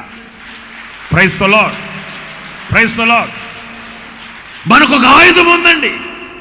ఏంటి ఆ ఆయుధం? గట్టిగా చెప్పండి. ఏంటి ఆ ఆయుధం? ఆ ప్రార్థన అనే ఆయుధంతో మనకున్న పరిస్థితిని బట్టి మనం ఆయనతో చెప్పుకోవాలండి.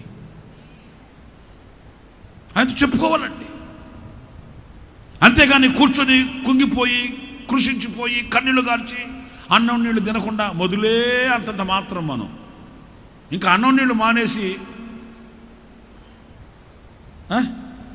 ఒగ్గబట్టుకొని కళ్ళు గుంటలు పడిపోయి మూతి ముందుకొచ్చి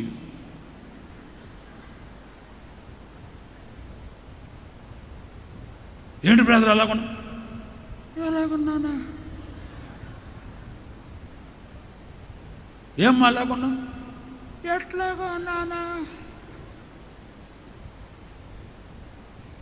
మా పాస్టర్ గారు ఒక ఆయన ఉన్నాడండి, నాకు తెలుసు. మా పాస్టర్ గారి పేరు చెప్పను నేను. ఆయనకి సమస్య ఏదన్నా వస్తే ఏం చేస్తాడో తెలుసండి? తమ్ముకొని కూడా తమ్ముకుడు అంతే. నా కళ్ళతో నేను చూశాను. మా పాస్టర్ గారు ఉన్నాడు, తమ్ముకొని కూడా తమ్ముకుడు అంతే. ఇంకా ఒక మాట చెప్పనా, అలాంటి సమస్యలు వచ్చినప్పుడే శుభ్రంగా ఫుల్గా తింటాడు. హాయిగా ఆ మాట ఈ మాట మాట్లాడుతూ ఫుల్గా తింటాడు. హాయిగా శుభ్రంగా ప్రార్థన చేసుకుంటాడు.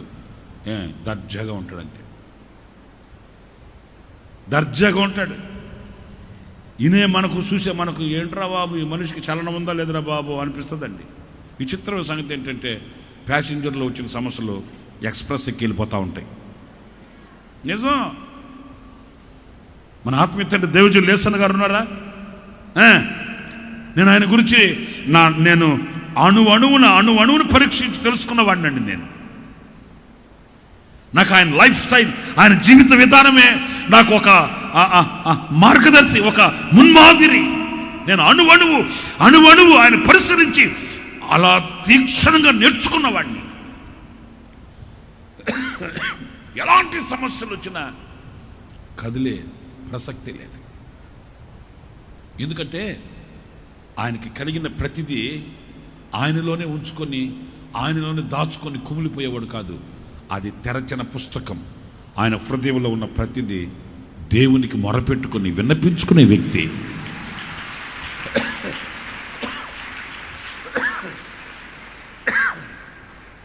హల్లెలూయా. నేను ఒక మాట చెప్పనా?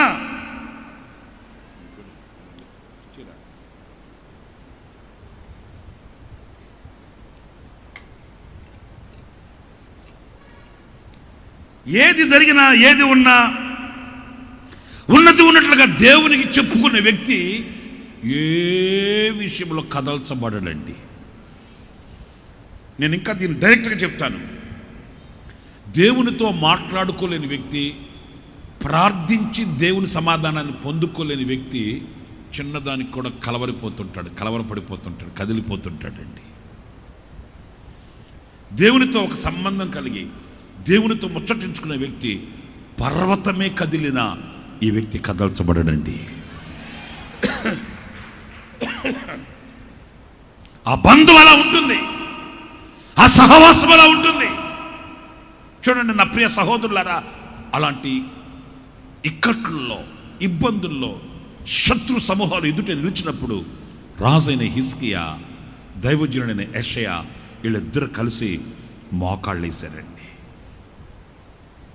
మోకాళ్ళేసి ప్రార్థన చేశారు, మొరపెట్టారు, ప్రభుతో చెప్పారు, ప్రభువా ఇది మీకు ఆశ్చర్యమైన సంగతి. అక్కడ వెంటనే మీరు రాజుల గ్రంథంలో చదివినప్పుడు చాలా ఎక్కువ వ్యాఖ్యానం ఉంది. వాడు రానే రాడు, ఒక బాణం కూడా వేయుడు, ఒక వదంతిని పుట్టిస్తాను, వాడు తిరిగి వెళ్ళిపోతాడు. రాజుల గ్రంథంలో చూస్తాము. ఈ దినవృత్తాంతాల గ్రంథంలో షార్ట్ చేసి మాట్లాడిన మాటలు మనం చదువుతాం. అక్కడ 20వ అధ్యాయం దగ్గర వచ్చి మరలా చదువుతారు. ఆ మాటలు వినండి. ఆమోజు కుమారుడైన యెషయా అను ప్రవక్తయును ఇందును గురించి ప్రార్థించి ఆకాశము తట్టు చూచి మొరపెట్టగా యెహోవా ఒక దూతను పంపాడు. అతడు అషూరు రాజు దండులోని పరాక్రమశాలులందరినీ, సేనా నాయకులను, అధికారులను నాశనము చేయగా అషూరు రాజు సిగ్గు నొందిన వాడై కొట్టడు. గట్టిగా చప్పట్లు కొట్టండి, గట్టిగా కొట్టు కొట్టు కొట్టు. దేవుని నామానికి మహిమ కలుగుగాక, దేవుని నామానికి మహిమ కలుగుగాక. ఎందుకు సిగ్గునుంది అని రాశాడంటే అందరి ఎదుట దేవుని బిడ్డలు సిగ్గుదీయాలనుకున్నాడు వీడు. అయ్యా మా భాషలో సిరియా భాష వచ్చు కదా, ఆ భాషలో మాట్లాడుకుందాం. అందరి దగ్గర మాట్లాడితే అసహ్యంగా, ఎందుకు మాట్లాడాలి రా సిరియా భాషలో అని అందరి ముందు సిగ్గు తీయాలనుకున్నాడా? దేవుడు ఆడు సిగ్గు తీశాడు. ఎందుకని? ఈ విషయంలో నీ మనవి నేను చెప్పండి, ఈ విషయంలో నీ మనవి నేను నీవు ఏ మనవి ఆయన దగ్గర చేస్తావో, ఏ సమస్య ఆయన దగ్గర పెడతావో. ఆమేన్. జ్ఞానైన సొలొమోనేమో జ్ఞాన విషయం అడిగాడు, హిజ్కియా రాజేమో శత్రువు విషయం అడిగాడు. ఇంకొక మాట కూడా చెప్పి ముగించేస్తాను. అదేంటంటే తన భార్య గొడ్రాలైపోయింది. అది తరతరాల నుంచి వస్తున్న శాపంలాగా ఉంది. అప్పుడు తన భార్య నిమిత్తమై ఇస్సాకు దేవుని సన్నిధిలో ప్రార్థన చేయడం ప్రారంభించాడంట. స్తోత్రం చెప్పండి, గట్టిగా చెప్పండి, గట్టిగా చెప్పండి. హల్లెలూయా. ఏం చేయడం ప్రారంభించాడండి?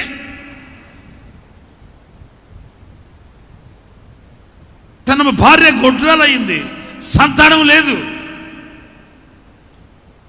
ఆకాశ నక్షత్రాల వలె ఆశీర్వదించబడతాడు, నేను నిన్ను గొప్ప చేస్తాను, దీవిస్తానన్న వాగ్దానాలు నిలిచే ఉన్నాయి. అబ్రహాంతో ఏం చెప్పాడు దేవుడు? నిన్ను గొప్ప, అదే నేను మొట్టమొదటి చెప్పాను మీతో. వాగ్దానాలు మనం పుట్టక ముందు నుంచి ఉన్నాయి. ఆ వాగ్దానాలను విశ్వసించి మనం ప్రార్థించి స్వతంత్రించుకోవాలి.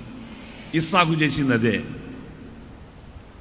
నిన్ను నేను ఆశీర్వదించి గొప్ప జనముగా చేసి నిన్ను అనేక జనములకు, మరి గొప్ప జనముగా చేస్తానన్న వాడికి ఇక్కడ సంతానం లేకపోతే గొప్ప జనం ఎట్ట అవుతారు? వాగ్దానాలు ఉన్నాయండి. ఆ వాగ్దానం యొక్క నెరవేర్పు కొరకు నువ్వు ప్రార్థన చేయాలండి. ఆ వాగ్దానం నెరవేర్పు కొరకై నువ్వు ఆయనతో మనవి చేసుకోవాలి, ఆయనకు మొరపెట్టుకోవాలి, ఆయన సన్నిధిలో కన్నీళ్లు కార్చాలి. నా సమస్య ప్రభువుకు తెలియదా? తెలుసు. ఎందుకు తెలీదు? కానీ నువ్వు ఆ మనవి ఆయనతో చెప్పాలి. అబ్రహాము ఏమని ఇస్సాకు ఏమని ప్రార్థన చేసి ఉంటాడు? ప్రభువా, ఈవిడికి పిల్లలు పుట్టట్లేదు ప్రభువా, మరి రెండో పెళ్లి చేసుకోమంటావా నాయనా? అర్థమైందని చెప్పే మాట మీకు. ప్రభువా, రెండో పెళ్లి చేసుకోవడం నీ చిత్తమేనా ప్రభువా? ఒరే, చింతపండు చారు కూడా దొరకవు నీకు. పచ్చిమిరపకాయల పచ్చడి కూడా దొరకదు. ఎందుకంటే నీ ఎడల ఆయన సంకల్పం అది కాదు, నీ ఎడల ఆయనకున్న ఉద్దేశం అది కాదు. నిన్ను గొప్ప జనముగా చేసి వాగ్దాన సంబంధమైన వాగ్దాన సంతతిని నీ ద్వారా ఆయన సృష్టించి నిన్ను ఆకాశ నక్షత్రాల వలె చూడాలని ఆయన సంకల్పం నీ ఎడల. దానికి ఈరోజు నీ ప్రార్థన కావాలి. ఆయన వాగ్దానాలు ఉన్నాయి. ఏమని వాగ్దానాలు ఉన్నాయి? నిన్ను పైవానుగా చేస్తాను, నిన్ను కిందువానుగా చేయను, నిన్ను తలగా చేస్తాను, తోకగా చేయను ఉన్నాయి. మరి ఆ వాగ్దానములను నువ్వు పొందుకోవాలంటే దానికి తాళపు చెవి నీ ప్రార్థన. నీ ప్రార్థన. నువ్వు ఏది మనవి చేసుకుంటావో, ఏది ప్రార్థన చేస్తావో ఆ మనవి విషయంలో ఆయన నీకు గ్రీన్ సిగ్నల్ వేస్తాడు. ఆయన అంగీకరిస్తాడు. ఆయన అంగీకరించనిది ఏది సాగదు, ఆయన అంగీకరించినది ఏది ఆగదు. మీరు గుర్తుపెట్టుకోండి. ఆయన అంగీకరించనిది ఏది సాగదు. చేతికి వచ్చినట్టుగానే ఉంటుంది, చిల్లి సంచిలో వేసినట్టు ఉంటుంది. వాళ్ళు వస్తారు, వీళ్ళు వస్తారు, ఇద్దరు కూర్చొని ఇద్దరు పిల్ల గురించి పీటల మీద కూర్చొని, అదేంటమ్మా ఏమన్నామంట, పెళ్ళిళ్ళకి వెళ్ళేటప్పుడు చెప్తారా? ఏం భోజనాలండి? పప్పు అమ్మా, తిన్నట్టు అయిపోయారు మీరు. పప్పు అన్నాళ్ళకి వెళ్తున్నాం. ఆ పప్పు అన్నాలకి వెళ్ళి ఏమైంది? ఇప్పుడు ముప్పు వచ్చి పడింది నెత్తి మీద. సాగినట్టుగా ఉంటుంది, సాగదు. ఆయన అంగీకరించనిది ఏది సాగదు, ఆయన అంగీకరించినది ఏది ఆగదు. అంతే. సముద్రాలు పాయలుగా మార్చబడతాయి. హల్లెలూయా, హల్లెలూయా. కెరటాలు అణచబడతాయి, పర్వతాలు చదురు భూమిగా మార్చబడతాయి. ఆయన అంగీకరించిన దానిని ఆపగలిగిన శక్తి ఈ సృష్టిలో దేనికి లేనే లేదు. సూర్యుడైనా ఆగిపోవాల్సిందే, చంద్రుడైనా ఆగిపోవాల్సిందే. ఆయన అంగీకరించనిది సూర్యుడే నీ పక్షాన ఉన్నా ఏమి తోక సాగదు. అందుకే ఇస్సాకు ఆయన గురించి ఎన్నో వాగ్దానాలు ఉన్నాయి, ఎన్నో వాగ్దానాలు అతని గురించి వ్రాయబడి ఉన్నాయి, తమ తండ్రికైనా వాగ్దానం చేయబడి ఉన్నాయి. ఇప్పుడు ఏం చేస్తున్నాడంటే తనకున్న పరిస్థితిని బట్టి తిన్నగా దేవుని దగ్గరికి వెళ్ళి మొరపెడుతున్నాడు. నాయనా, నా కుటుంబం మోడుబారిపోయి ఉంది, నా కుటుంబాన్ని ఫలింపచేయి, నన్ను ఆశీర్వదించు, నన్ను దీవించు. ప్రార్థన చేయడం తప్ప మరొకటి లేదు అన్నట్లుగా ప్రభు పాదాలు పట్టుకొని గోజారాడు. వాక్యంలో రాయబడి ఉంది, ఆ మనవి దేవుడు ఆలకించి. చప్పట్లు కొట్టు. Praise the Lord, praise the Lord, praise the Lord. ఆ మనవి ఆయన ఆలకించి ఏం చేశాడు? మంచి గర్భఫలాన్ని అనుగ్రహించాడు. ఎలాంటి గర్భఫలాన్ని ఇచ్చాడు? బంపర్ ఆఫర్ ఇచ్చాడు. అంతే, బంపర్ ఆఫర్. ఆదికాండం 25వ అధ్యాయం 21వ వాక్యం. ఇస్సాకు భార్య గొడ్రాలు కనుక అతడు ఆమె విషయమై యెహోవాను వేడుకొనెను. యెహోవా అతని ప్రార్థన వినెను గనుక. చాలుండమ్మా. యెహోవా అతని ప్రార్థన విన్నాడా, వినలేదా? చెప్పండి. ఇంతమంది ఉండి సమాధానం చెప్పట్లేదేంటి? విన్నాడా లేదా? విన్నాడా? విన్నాడంటే ఈయన చెప్పాడా? సమాధానం చెప్పండి. విన్నాడంటే ఈయన చెప్పాడా? ఈయన చెప్తే ఆయన విన్నాడా? మరి ఈరోజు నువ్వు చెప్పావా? ఏంటి సమాధానం రావట్లేదేంటి? సూపర్ స్పెషాలిటీ హాస్పిటల్ ఎక్కడున్నాయని తిరుగుతుంటావు నువ్వు. బలవంతులైన వాళ్ళు ఎక్కడున్నారు, శక్తివంతులైన వాళ్ళు ఎక్కడున్నారు, పరాక్రమశాలులు ఎక్కడున్నారని ఆధారపడితివి. నువ్వు ఎప్పుడు చెప్పావు ఆయనతో? ఎప్పుడు మొరపెట్టుకున్నావు ఆయనతో? 1వ తారీఖు వస్తే వాగ్దానాలు చెప్తుంటే వింటుంటివి, గీతలు కొట్టి బైబిల్ అంతా మార్చేస్తేవి. బైబిల్లో మార్చేశారు. మాకు ఒక పాస్టర్ గారు ఉన్నాడు, ఆయన చెప్పే ప్రతి వాక్యంలో ఆ బైబిల్ ఆ వాక్యం తీసి ఈ వాక్యం రాసుకోండి అంటుంటాడు. అది తప్పు రాశారు అక్కడ, అది ఒక ట్రాన్స్లేషన్ తప్పు, ఇటు రాసుకోండి అంటుంటాడు. కొత్త బైబిల్ ఏం చెప్తుంటాడు? గీత కొట్టి రాసి వాక్యం కనబడట్లే. మొత్తం ఎర్రింకు నల్లింకు తెల్లింకు, ఎర్రింకు నల్లింకు మొత్తం పోయింది. నెల వస్తుంటివి, వాగ్దానం వింటుంటివి, రాసి గీతంతా బైబిల్ అంతా మొత్తం చించిపడేసిందిరా నాయన, చించిపడేశాడు రా బాబా. ఒక ఆయన అంటాడు నాతో, నా బైబిల్ చూస్తే నా భక్తి ఎంత తెలుస్తుంది అన్నాడు. నిజమే, చూస్తే ఒక్కొక్క పేపర్ ఊడిపోయి ఉన్నది. ఒక్క పేపర్ కూడా తక్కువ లేదండి, ఊడిపోయింది. చూసావా నా భక్తి ఏంటో అన్నాడు. నాకు అర్థం కాదు. పేపర్ ఊడిపోయిన దానికి భక్తికి ఏంటంటే అంత చదువుతా నేను అన్నాడు. నేను అన్నాను, తిక్కలోడా, పరిశుద్ధ గ్రంథాన్ని ఎంత పవిత్రంగా ఎంత జాగ్రత్తగా చదవాలి అంత జాగ్రత్తగా చదవాలా. అదేమన్నా ఈనాడు పేపరా? ఎంగిలంత బూడాను దానికి. సోది మొహమాడ. 4 ఏళ్ళు పెట్టి నోట్లో పెట్టుకుని తీస్తుంటుంది. పవిత్ర గ్రంథం అది, పరిశుద్ధ గ్రంథం.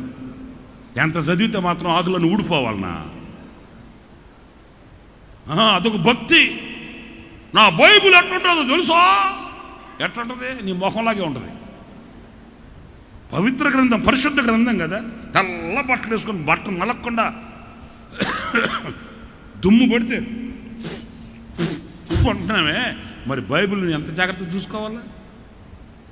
జీవగ్రంథాన్ని ఎంత బాగా చూసుకోవాలా? దుమ్ము పడితేనే అనాలి కానీ నా ఒళ్ళంతా మట్టి ఉంది అంటే నేను ఎంత బాగా తిరిగాను అంటావా? దుమ్ము పడితే దులుపుకుంటామే.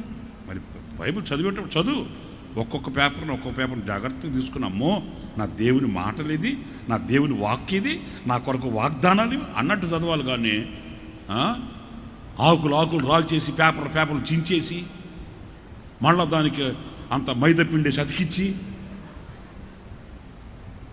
కోతి వేషాలు వేయకూడదు. ఆమెన్.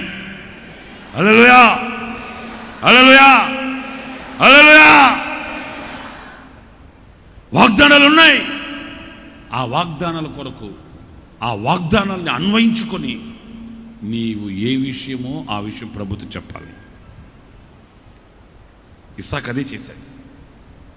నేను చెప్పనా ఇస్సాకు ఏమని ప్రార్థన చేసి ఉంటాడు?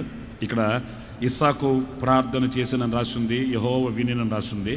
ఏమని చేసి ఉంటాడంటే, నేను అనుకుంటున్నాను, నాయనా నా తండ్రి అయిన అబ్రహాముతో నువ్వేమని వాగ్దానం చేసావు?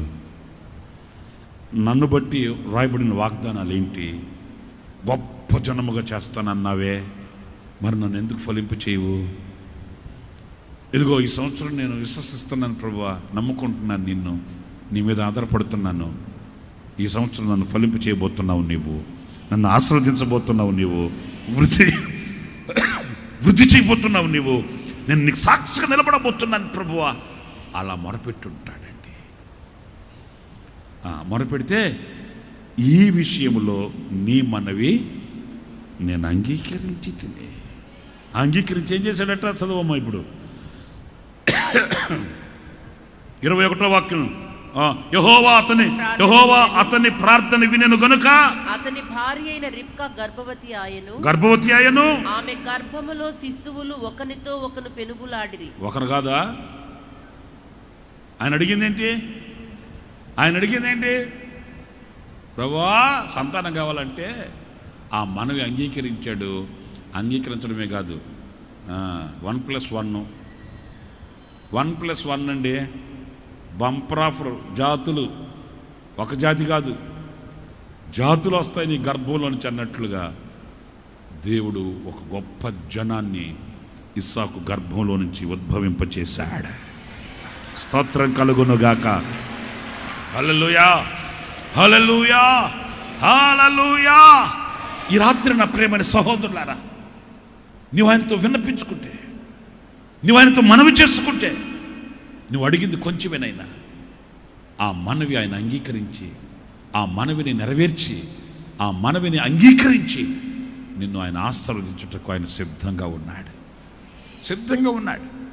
నీవు విన్నపించుకొని మనవి చేసుకుని ఆయనతో అరమర లేకుండా మాట్లాడాలి. స్తోత్రం,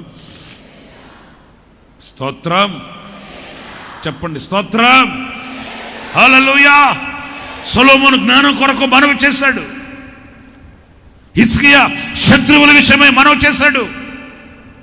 ఇస్సాకు సంతానం కొరకై ప్రార్థన చేశాడు. మరి ఈ రోజున నీ మనవి ఏదైనప్పటికీ ఒక 2-3 మాత్రమే నేను టూకీగా మీతో చెప్పాను. ఆ రోజు వాళ్ళకు లేని సమస్యలు ఈరోజు నీకు ఉండొచ్చు. మీకు అర్థమైందా? ఆనాడు మన పితరులకు లేని సమస్య ఈరోజు నీకు ఉండొచ్చు. నీకున్న సమస్య మరొకరికి లేకపోవచ్చు. మీరు ఏ మనవితో, ఏ ఆశతో, ఏ కాంక్షతో ఆయన సన్నిధిలో అడుగు పెట్టారో నాకు తెలీదు. నీ హృదయం నీకు, నీ హృదయాన్ని తేటతెల్లగా చూడగలిగిన దేవునికి తెలుసు. ఏదైనా నువ్వు గనక ఈ రాత్రి ఆయనతో చెప్పుకోగలిగితే లేచి నిలబడతారా? లేచి నిలబడండి.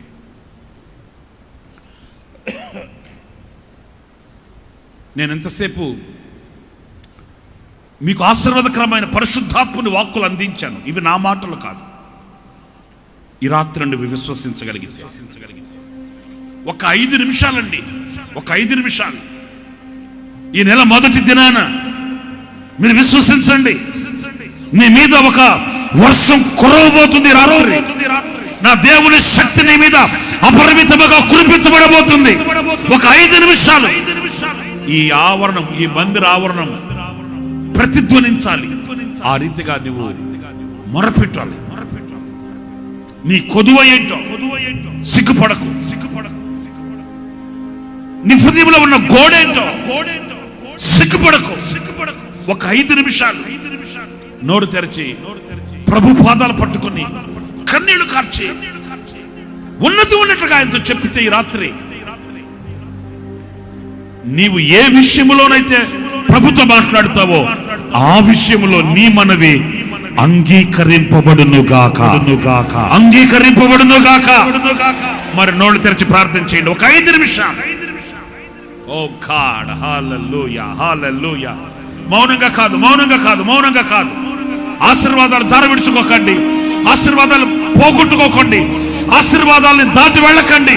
ఉన్నది ఉన్నట్లుగా కన్నీళ్లు కార్చి మగసిరి గలవాడై యాకోబు కన్నీళ్లు కార్చుచు పోరాడినట్లుగా God of Nazareth. Oh God. ప్రార్థన చేసుకోండి.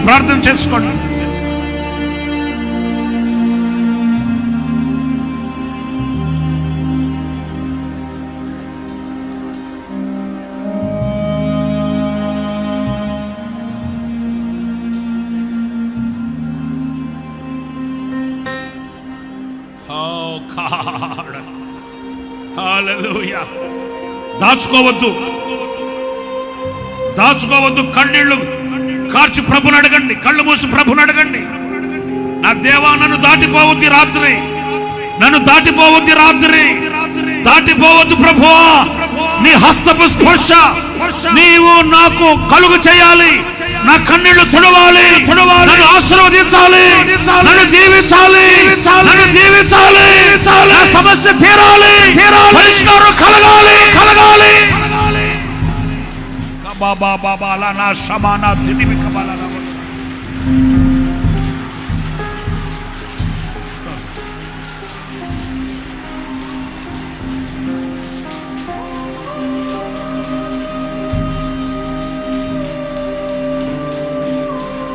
Oh God, hallelujah. నీకు స్తోత్రములు నాయనా. సహోదరుడా, దేవుడు నీకు ఇచ్చిన తరుణాన్ని పోగొట్టుకోవద్దు. నీ ఆరోగ్యపు పరిస్థితి ఏంటి? నీ కష్టార్జిత పరిస్థితి ఏంటి? అరమర లేకుండా ప్రభుతో చెప్పు.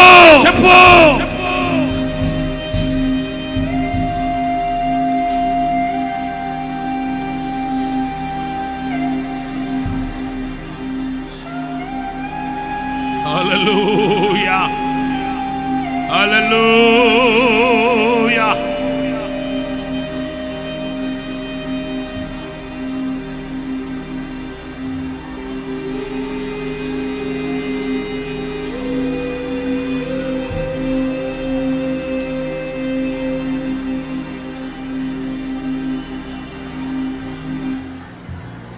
నీ కన్నీళ్లను చూచే దేవుడు నీ ప్రక్కనే ఉన్నాడు సుమా. నీ గోడు వినడానికి నా దేవుడు చెవి పెట్టి ఆలకిస్తున్నాడు సుమా.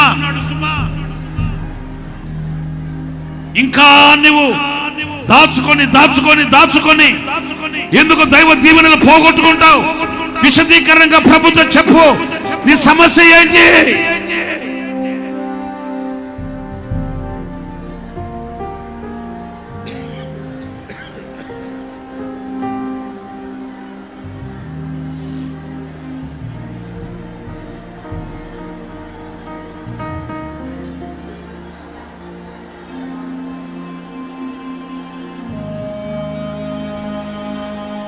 Oh God. Oh God.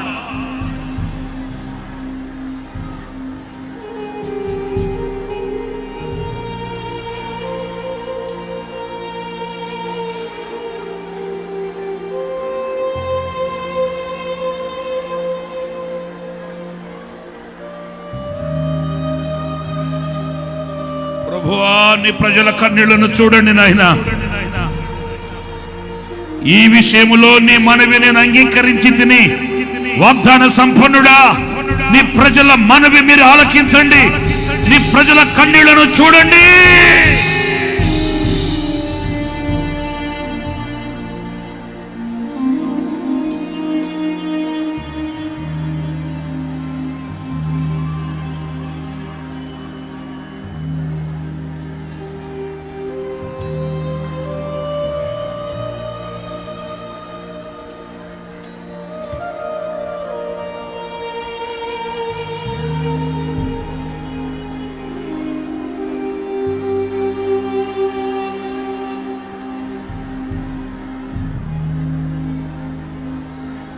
హల్లెలూయా,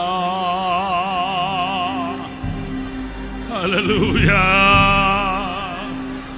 హల్లెలూయా. నీ మనవి అంగీకరింపబడును గాక, నీ మనవి అంగీకరింపబడును గాక, నీ మనవి అంగీకరింపబడును గాక, నీకు పరిష్కారం కలుగు గాక. నా దేవుని హస్తం నిన్ను తాకును గాక, దేవుని బలమైన హస్తం నిన్ను ముట్టును గాక, దేవుని దృష్టి నీ మీద సాలించబడును గాక, వెలుగు కలుగు గాక, కలుగు గాక, వెలుగు కలుగు గాక, దీవెన కలుగు గాక. అభిషేక్, అభిషేక్.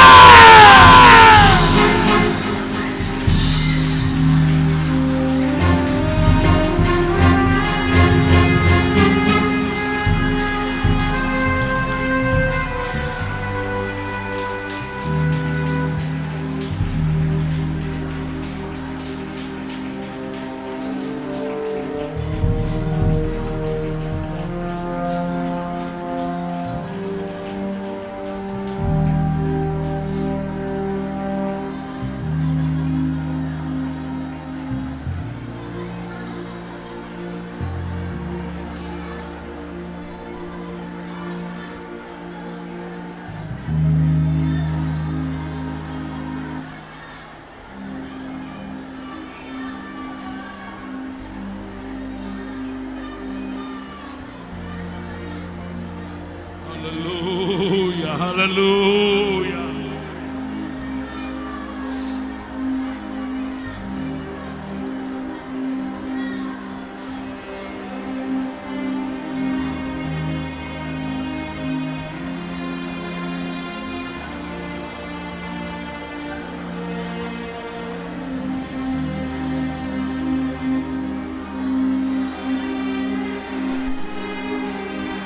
ప్రభువా, నీ ప్రజలను మీరు ముట్టండి నాయనా. ఏ ఒక్కరిని దాటిపోవద్దు ప్రభు, ఏ ఒక్కరిని దాటిపోవద్దు ప్రభు.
నీవేనా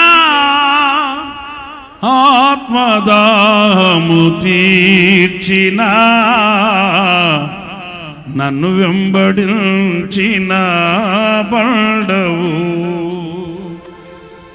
నీవేనా ఆత్మదాము తీర్చిన వెంబడించిన బండవు. సర్వకృపానిధివి సంపదల కనివి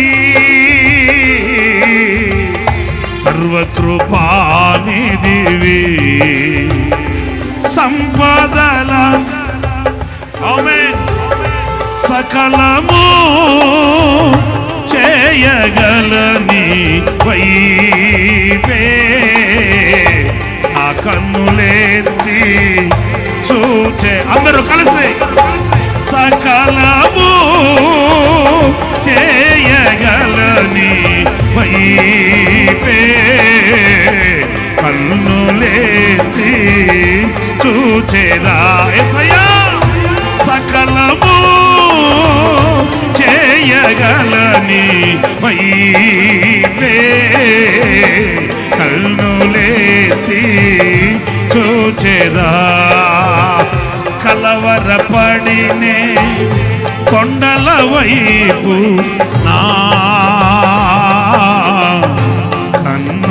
కన్నులెత్తుదునా కొండల వైపు నా కన్నులెత్తి కొదువతో నేను కుమిలెదనా కొదువతో నేను కుమిలెదనా నిత్యము కదలని సియోను కొండపై నిత్యము కదలని సియోను కొండపై యేసయ్యా నీదు ముఖము చూచుచూ పరవశించి పాడేదా యేసయ్యా నీదు ముఖము చూచుచూ పరవశించి పాడేదా యేసయ్యా నీదు ముఖము చూచుచూ పరవశించి పాడేదా నీవు నాకుండగా నీవే నాండగా నీవు నాకుండగా నీవే నాండగా నీవు నాకుండగా నీవే నాండగా నీవే నా ఆత్మదాహము తీర్చిన వెంబడించిన కొండవు నీవేనా ఆత్మదాహము తీర్చిన వెంబడించిన కొండవు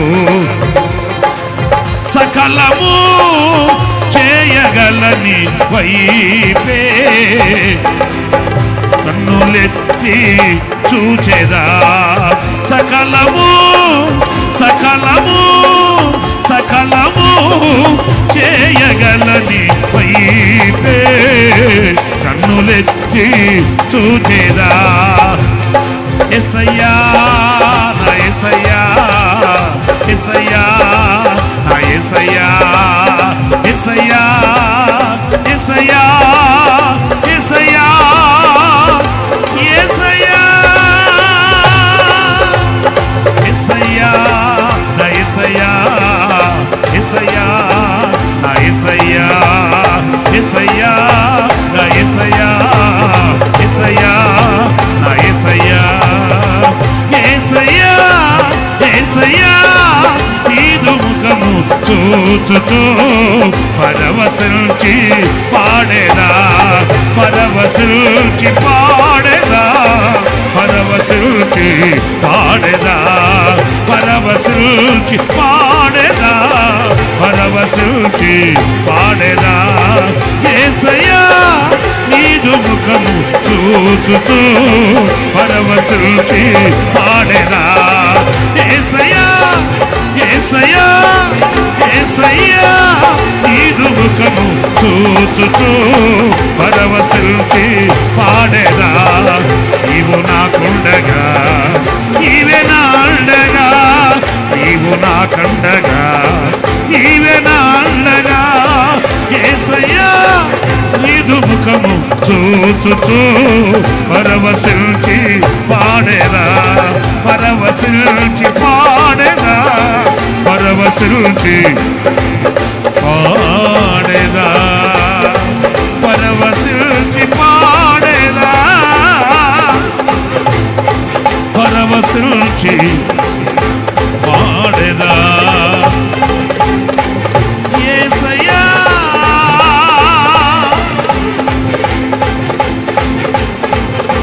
నీదు ముఖము చూచుచూ పరవశించి పాడేదా.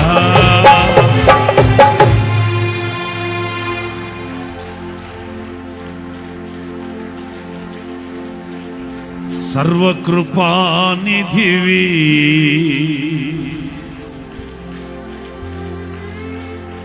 సంపదల ఘనివి,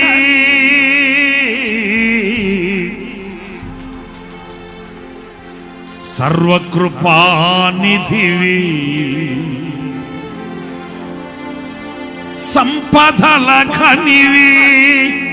ఆయన సంపదల ఘని, ఆయన సర్వకృపానిధి, ఆయనే సంపదల ఘని. ఈ విషయములో నీ మనవి అంగీకరించి నిన్ను దీవించుటకు శక్తి గల దేవుడు ఒకే ఒక్కడు, ఆయనే నజరేయుడైన యేసు. ఆయన సంపదల ఘని.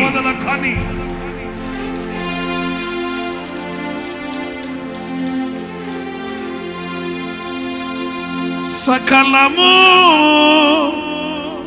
చేయగల నీవైపే కన్నులెత్తి చూచెదా,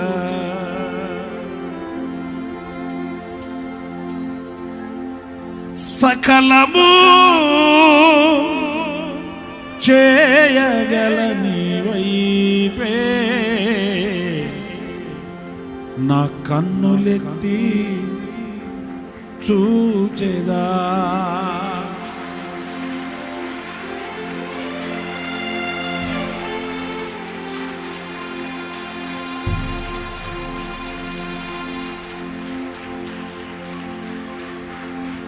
నా కన్నులెత్తి చూచెదా, నా కన్నులెత్తి చూచెదా. యేసయ్యా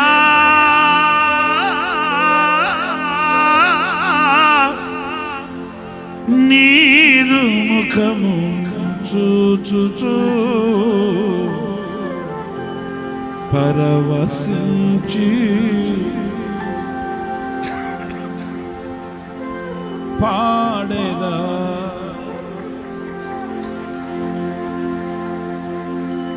నీవు నాకుండగా నీవే నాడగా,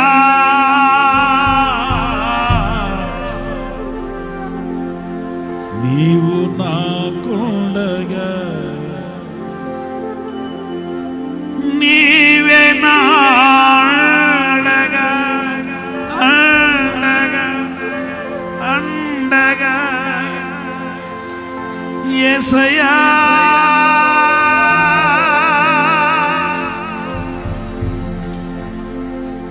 నీదు ముఖము చూచుచూ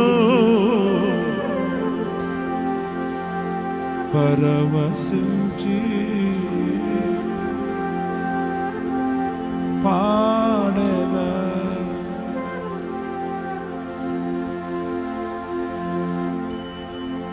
నా ప్రియ సహోదరులారా, నీ ఎదుట నిలిచిన నా దేవుడు ఈ రాత్రి నిన్ను ఒట్టి చేతులతో పంపేవాడు కానే కాదు.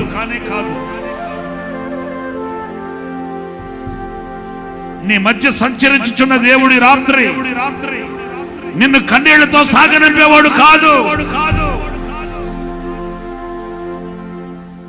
నీ కన్నిటిని నాట్యముగా మార్చి, నీ చీకటిని వెలుగుగా మార్చి, నీ శాపాన్ని ఆశీర్వాదకరముగా మార్చి నీ ఎదుట నిలిచిన పర్వతాలని చదురు భూమిగా చేసి నిన్ను దీవించబడిన వ్యక్తిగా సాగనంపే దేవుడే సర్వశక్తి గల దేవుడు, సర్వాంతర్యామి అయిన ప్రభువు. ఆయనే నజరేయుడు. ఈ విషయంలో నీ మనవి నేను అంగీకరించి ఉన్నాను. నీవు ఏదైతే ధారాళంగా ప్రభుతో చెప్పుకున్నావో, ఏ విషయమైతే అరమర లేకుండా ప్రభుతో విన్నపించుకున్నావో, వేచి చూడు, నీ కార్యం సఫలమవుతుంది, నీకు జయం కలుగుతుంది, నీ గళం వినబడుతుంది, నీ తల పైకెత్తబడుతుంది. నా దేవుని కృప నిన్ను వెంబడిస్తుంది.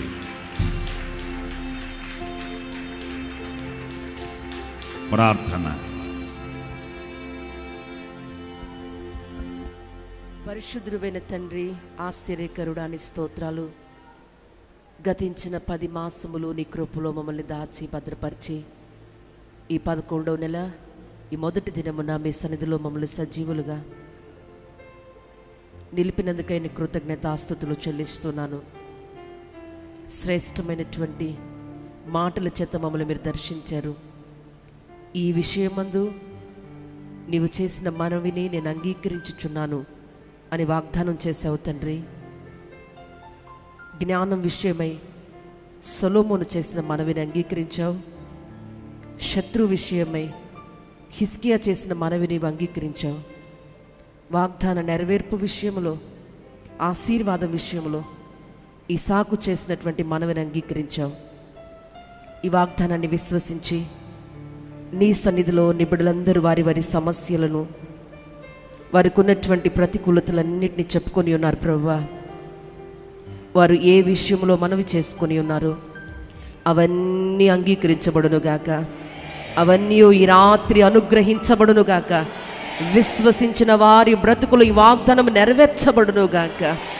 మా పితరులు ఎడల చేసిన గొప్ప కార్యాలు ఈ రాత్రి ప్రభువా తండ్రి మా బ్రతుకుల్లో కూడా జరిగేటట్లు, ఆశ్చర్యమైన కార్యాలు జరిగేటట్లు, అద్భుతమైన కార్యాలు జరిగేటట్లుగా, నీ సన్నిధిలో ఏ విషయమై మనవి చేసుకున్నారో అవన్నీ పొందుకునేటట్లుగా మీరు సహాయం చేయమని ప్రార్థిస్తున్నాను.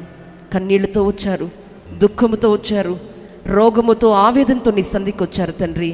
ఈ వాగ్దానాన్ని విశ్వసించి ధైర్యంగా సంతోషంగా తిరిగి వెళ్తున్నారు. మీ సన్నిధి తోడుగా ఉంచి గొప్ప కార్యాలు మీరు జరిగించమని ప్రార్థిస్తున్నాను. నీ దాసుని ఇంకును మీరు బలపరిచి అభిషేకించి వాడుకునండి. ఈ రాత్రి నిబిడలు తిరిగి వెళ్ళుచుండగా మీ సన్నిధి కటాక్షము తోడై ఉంచమని, సమస్త ఘనత మహిమా ప్రభావములు మీరు పొందుకోమని నజరేయుడైన యేసు నామమున అడుగుచున్నాను తండ్రి. ఆమేన్. మన తండ్రి అయిన దేవుని ప్రేమ, కుమారుడైన యేసుక్రీస్తు కృప, పరిశుద్ధాత్మనందుల అన్యోన్యమైన సహవాసం, సన్నిధి సముఖం ఈ కూడికలో పాలు పొందిన ఒక్కొక్కరికి వాగ్దానమునందలి విశ్వాసంతో ప్రభు మీద ఆనుకునిన ఒక్కొక్కరికి సదాకాలం కృపతోడై ఉండి నడిపించునుగాక. Amen, amen, amen. దేవుడు మిమ్మల్ని ఆశీర్వదించి దీవించునుగాక. ఆమెన్. దేవుడు మిమ్మల్ని దీవించునుగాక.